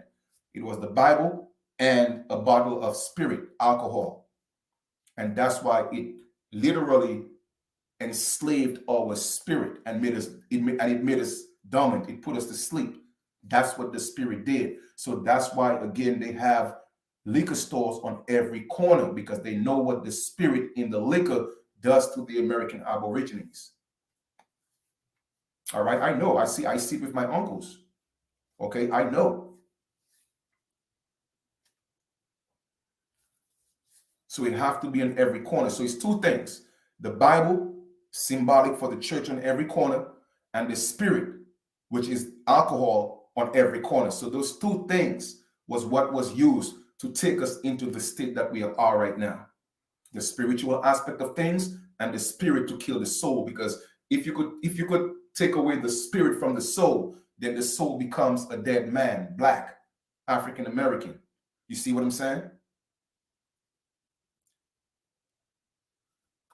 And that's what it is.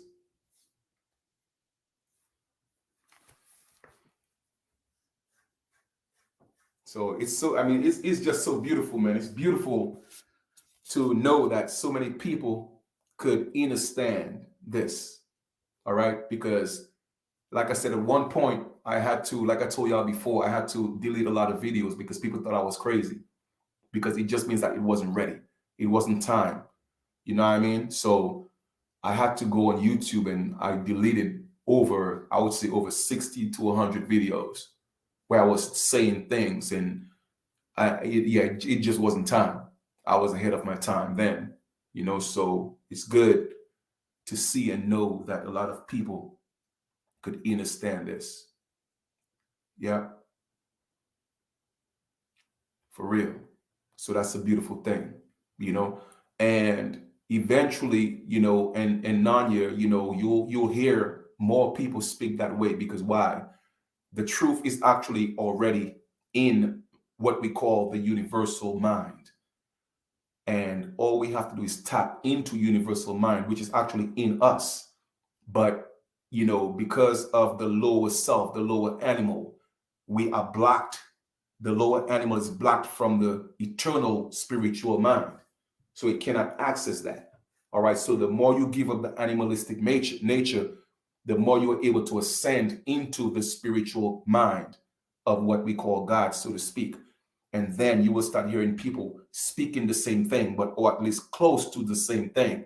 Maybe they have different ways of articulating that, but it's going to be, in essence, the message is going to be the same. You know what I'm saying? Yeah.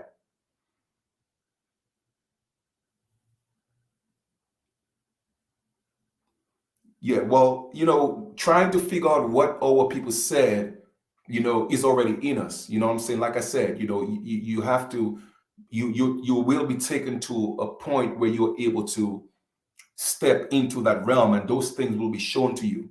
All right, they will be told to you. Voices will talk to you. That's not your voice. You know what I mean? So you'll know where they're coming from, especially if you know about energies. You know what I'm saying? How to detect, the corruptible ones from the incorruptible ones. All right, so you will know the difference. And when the incorruptible energies talk to you, then you know you are being told the truth. And that's how you know the truth. You feel me? So we should not dwell too much on the past, because the past doesn't exist. See, too many people trying to dwell on the past. The past is the past. Let it go, because there's no such thing as the past. When you are truly living in the essence of what you're supposed to live in, then the past, the present, and the future is now. It's here. It's there. So it's actually all the information that you need is here. It's there. You just have to tap into it. You know what I mean? So there's no sense in trying to go into the past. It's there, because the past is the present. The present is the future. You know what I mean? So without the past, without the present, you couldn't have none of that. You know what I mean? So with that being said, all that stuff is already in us. It's in you. You feel me? And we are evolving, so it doesn't make sense to go back to a lot of the things that our ancestors were doing, because I hear a lot of people talking about, oh, well, we got to go back and get the ancestors' ways. No. Why would we do that when it allowed them to fall? You see, people don't get it. If I know that, every time I walk up, like, let's just say at 3 p.m., if I walk up this certain block, and every day at 3 p.m. I walk up this certain block, a group of people beat me up, right? At some point, something would tell me, you know what, man? Like, listen, I got away like 25 times. It's about time I stop going back to that block. You feel me? So it's the same thing. Too many people trying to go back to do what the ancestors did, but it's the same things that got them where they were at. So why would I want to do that? Our job is to ascend. So I tell people, I am not a descendant of my ancestors. I am an ascendant of them. They are my descendants because they descended. That's how they got where they were. But now it's time for me to elevate them. So I am ascending. You see, it's in the words. So when people speak, they have to speak words of elevation. I can't tell people what to say or what to think or what to do, but I could teach you my journey. What's helping me elevate is knowing the word and knowing that in the words, the power of life and death is in my tongue. So if I keep calling myself a descendant, I am actually descending further than my ancestors. You feel me? So why are they ancestors and I am descending? That doesn't make sense. So if I am my ancestors, obviously, to be in their likeness and image, I have to be an ancestor as well. So I have to ascend and not descend. So it's a magic word, a spell that got indigenous people talking about their descendant or their descendants of people who have already ascended in their time. So that means you're going backwards. I hope that makes sense, because it's facts over feelings.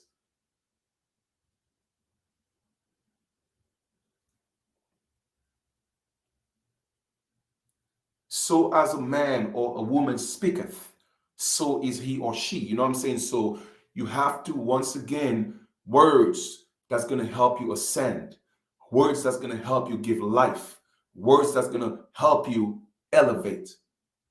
And trust me, descendant is not one of them, unless that's what you choose to do, to descend. And that's fine, if that's what you choose to do. Okay?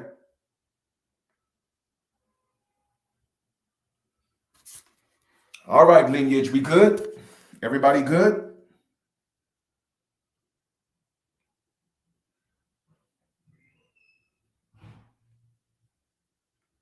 All right, so if everybody good, man, you know, like damn, over 3 hours of a half an hour video, over 3 hours. That's amazing. And let me tell you something. I could go on and on. I can't wait till, you know, a group of us, man. I'm talking about, like, I don't care. It could be 50, it could be 20, it could be 10, it could be 100, it could be 500. All right. I want us to be around a fire, all right, a bonfire, and everybody come in and tell stories, man. That's how I grew up. You know what I mean? Like, I grew up where, you know, my grandmother would have us around something what we call a bullseye. All right. A bullseye is a bottle. You take a bottle, right? And in the bottle, it has what we call kerosene. And you put kerosene in the bottle, and we create what's called a mesh.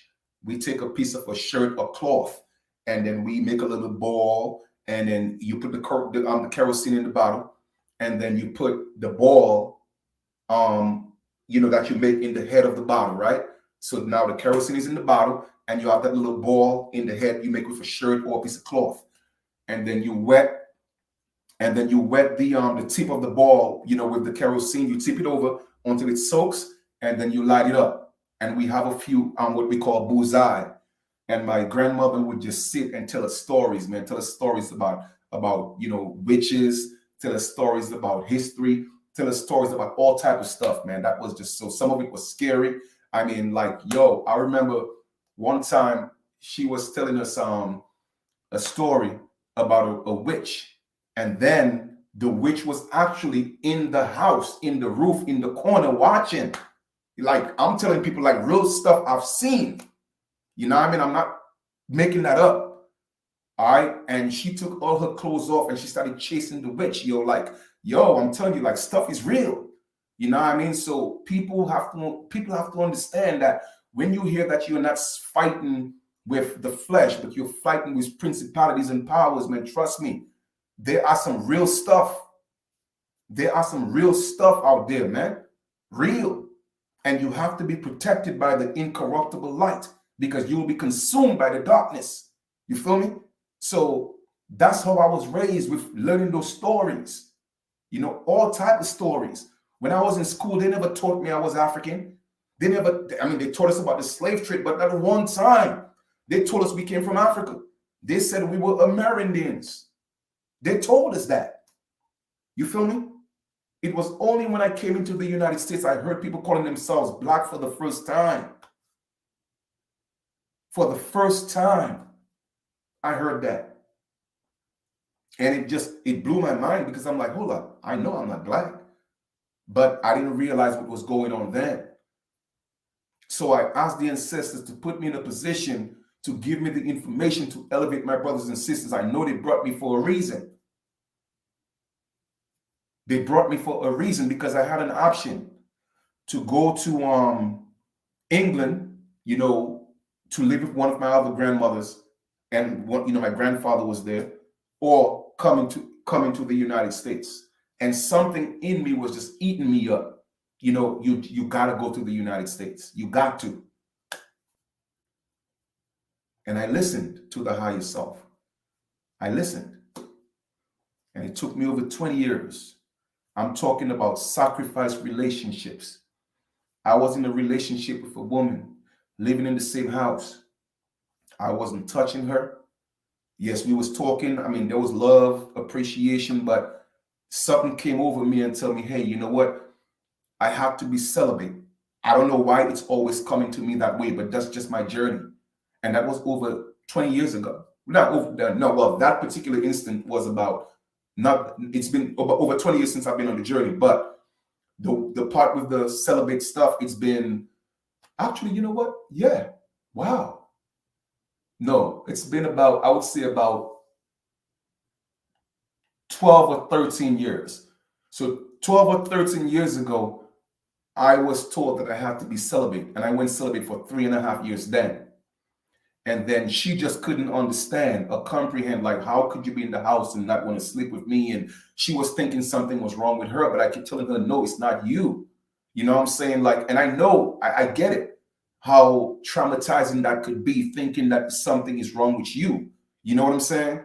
But that was just what it was supposed to be. And she just couldn't get it because all I was doing was reading and studying and I'm talking about, I was reading books with 700 pages, 8 pages in a week, because I learned the skill to speed read, and when I read, still maintain the knowledge. It was just amazing, you know. And I was just going in day and night, meditating, just. And after a while, that relationship it just ended. You know what I mean? It didn't work. And after that, a few more journeys, got involved with, one or two, sisters. But at that time, it was on a covenant basis. What I mean by that is it was a verbal agreement, like, okay, you know what? This is where I'm at. This is where you are at. I'm not looking for this, but I would like us to be engaged physically, you know what I'm saying? And know what we're getting into, without any type of commitment, so to speak, any type of physical commitment. It was just a spiritual connection, and they understood that. So I went through that phase with two sisters, and that was cool. That was great. All right. And then the same familiar voice, so to speak, came back and said, hey, you know what? About 3.5 to almost 4 years now, another voice came back, same familiar voice, and said, listen, Chief, you got to be celibate again. And now I've been on that journey for the past few years, being celibate again. Because why? I had to be taken to another level of ascension in my growth. Oh, yes, yes, yes. I'm still celibate right now. Yeah. Yeah. Yeah. Yeah. Indeed.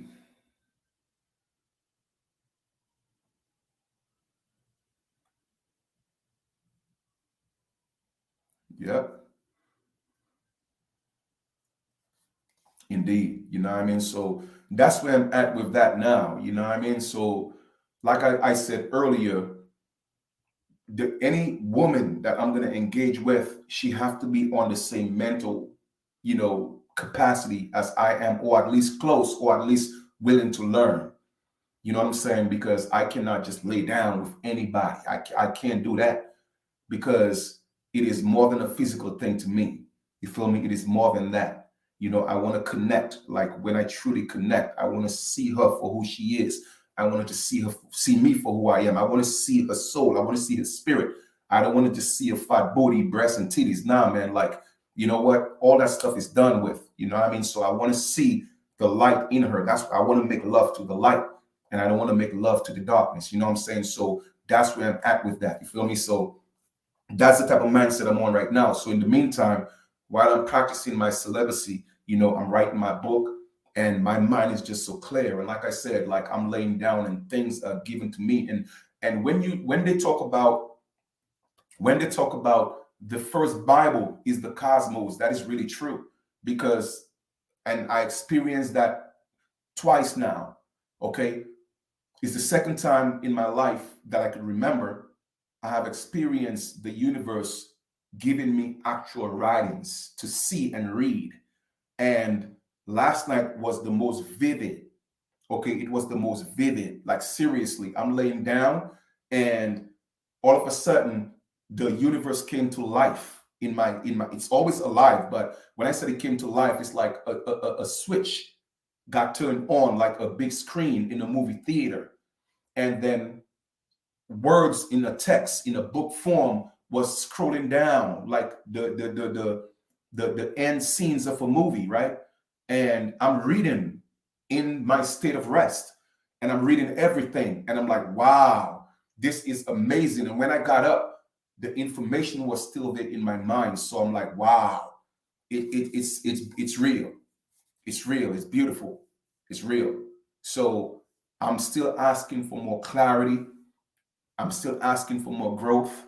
I'm still asking for more permission to be granted access to the infinite mind of God. You know what I'm saying? And so that's where I'm at with this right now. You feel me? So it's beautiful. And the journey, a lot of times people think when you are alone, you are lonely. No, I'm alone, but I'm not lonely, man. I'm happy. I have joy. It's beautiful. It's beautiful. It's beautiful. It's beautiful. It's beautiful. All right. So Just want to share that with y'all, man. And sometimes you have to separate from your earthly family. All right, you have to separate from your earthly family, okay, to find yourself. It's not that you don't love them, it's not that you don't like them, it's not that you don't appreciate them, but your journey is not their journey. And it's something that they may not comprehend. All right. But your true family is your spiritual family, and that's what you have to find. The earthly family is just a tool. Okay. Some of us manifested from our spiritual family and it became our earthly family.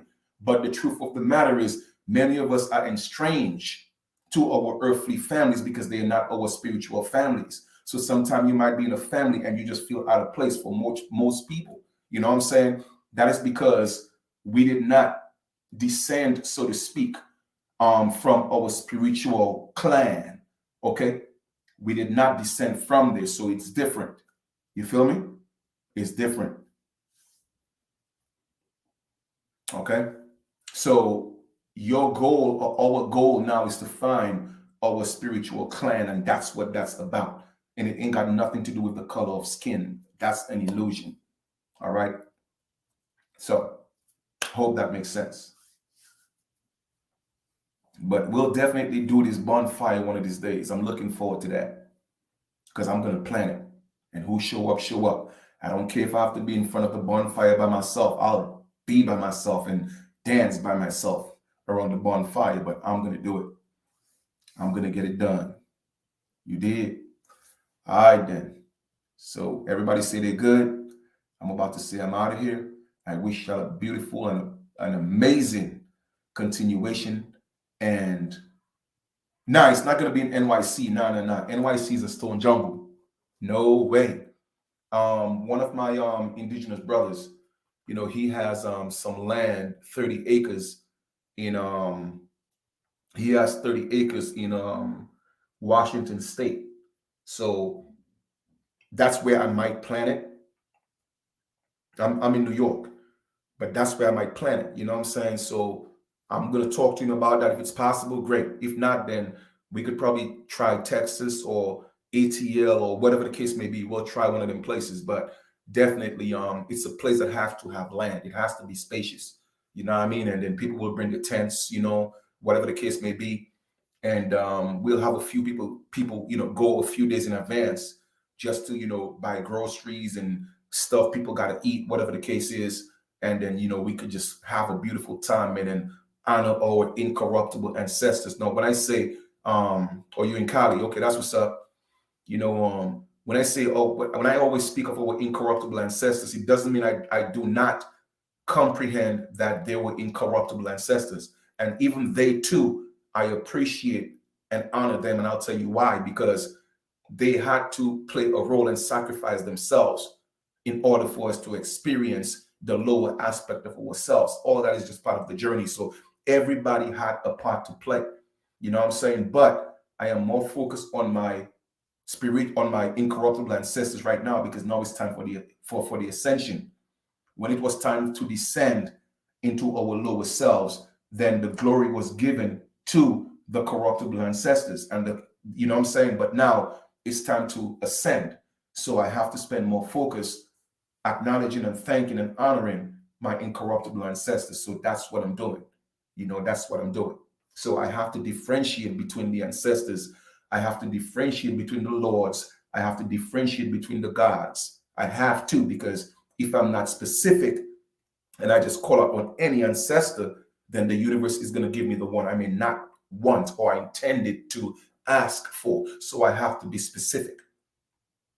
Okay? I have to be. So it is imperative when you are asking for things or manifesting things, you have to be specific. Don't just ask, you know, well, hey, you know, yeah, I want a woman, you know, trust me, you'll get the universe will give you a woman of one titty, you know what I'm saying? So I'm just saying, like, the universe will give you a woman of 3 toes. You know, the point I'm making is be specific. All right, take a pen and a pad. You know, you are an artist, okay, and put it down on paper, exactly what you want in as much detail as possible, and then you put it up on your manifestation board, and then you every Time you rise, you say it, and before you lay down, you say it, and then watch those things manifest. All right. Oh, no doubt, no doubt. Janice. Yeah, we're gonna make it happen. We're gonna make it happen. All right. So because it's us, it's those of us that the incorruptible seed was passed on to, the incorruptible light was passed on to. We are the ones that's going to ignite all those things. You feel me? We don't have to be around everybody to do it. We just have to put it out there in the universe, and it's going to manifest in the flesh.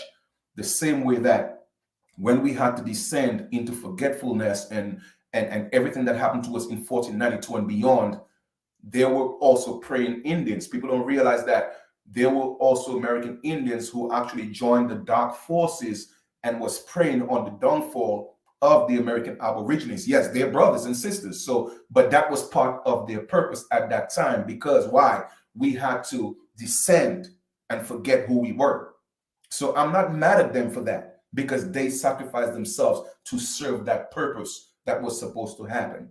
You feel me? But now it's time for the ascension. So now we have to tap into those incorruptible spirits and now call them to guide us so we could make this thing happen. And that's what's going to create the differentiation in whether we are successful or not, or we're going to continue to what's called revolve, go into that revolving door and go right back into, okay, that the pits of hell or into slavery.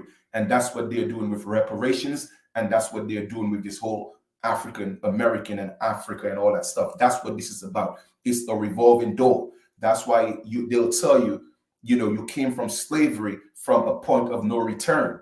You see, a point of no return is a revolving door. It doesn't matter how you go. You go out the door, you're gonna go right back in.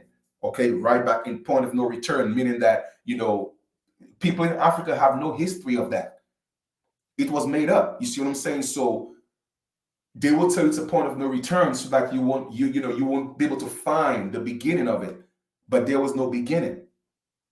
See what I'm saying? So it's a revolving door. So from whence you came, once you go in, you cannot get back out, because from the moment you try to go out that door, you're going to revolve and go right back into that slavery mentality. And that's why all of this was spiritual. It was all spiritual. Okay? It was all spiritual. This whole transatlantic slave trade, it was all a ritual. It was all spiritual. It wasn't what they told us it was. It was a spiritual thing. All right, no doubt. And I'm about to get out of here too. All right. I don't want your battery to get too low. There'll come a time where we won't need batteries. You feel me? Because we'll just be able to vibe like that. You feel me? All right, man. So I'm about to get out of here. Thank you for being on here today.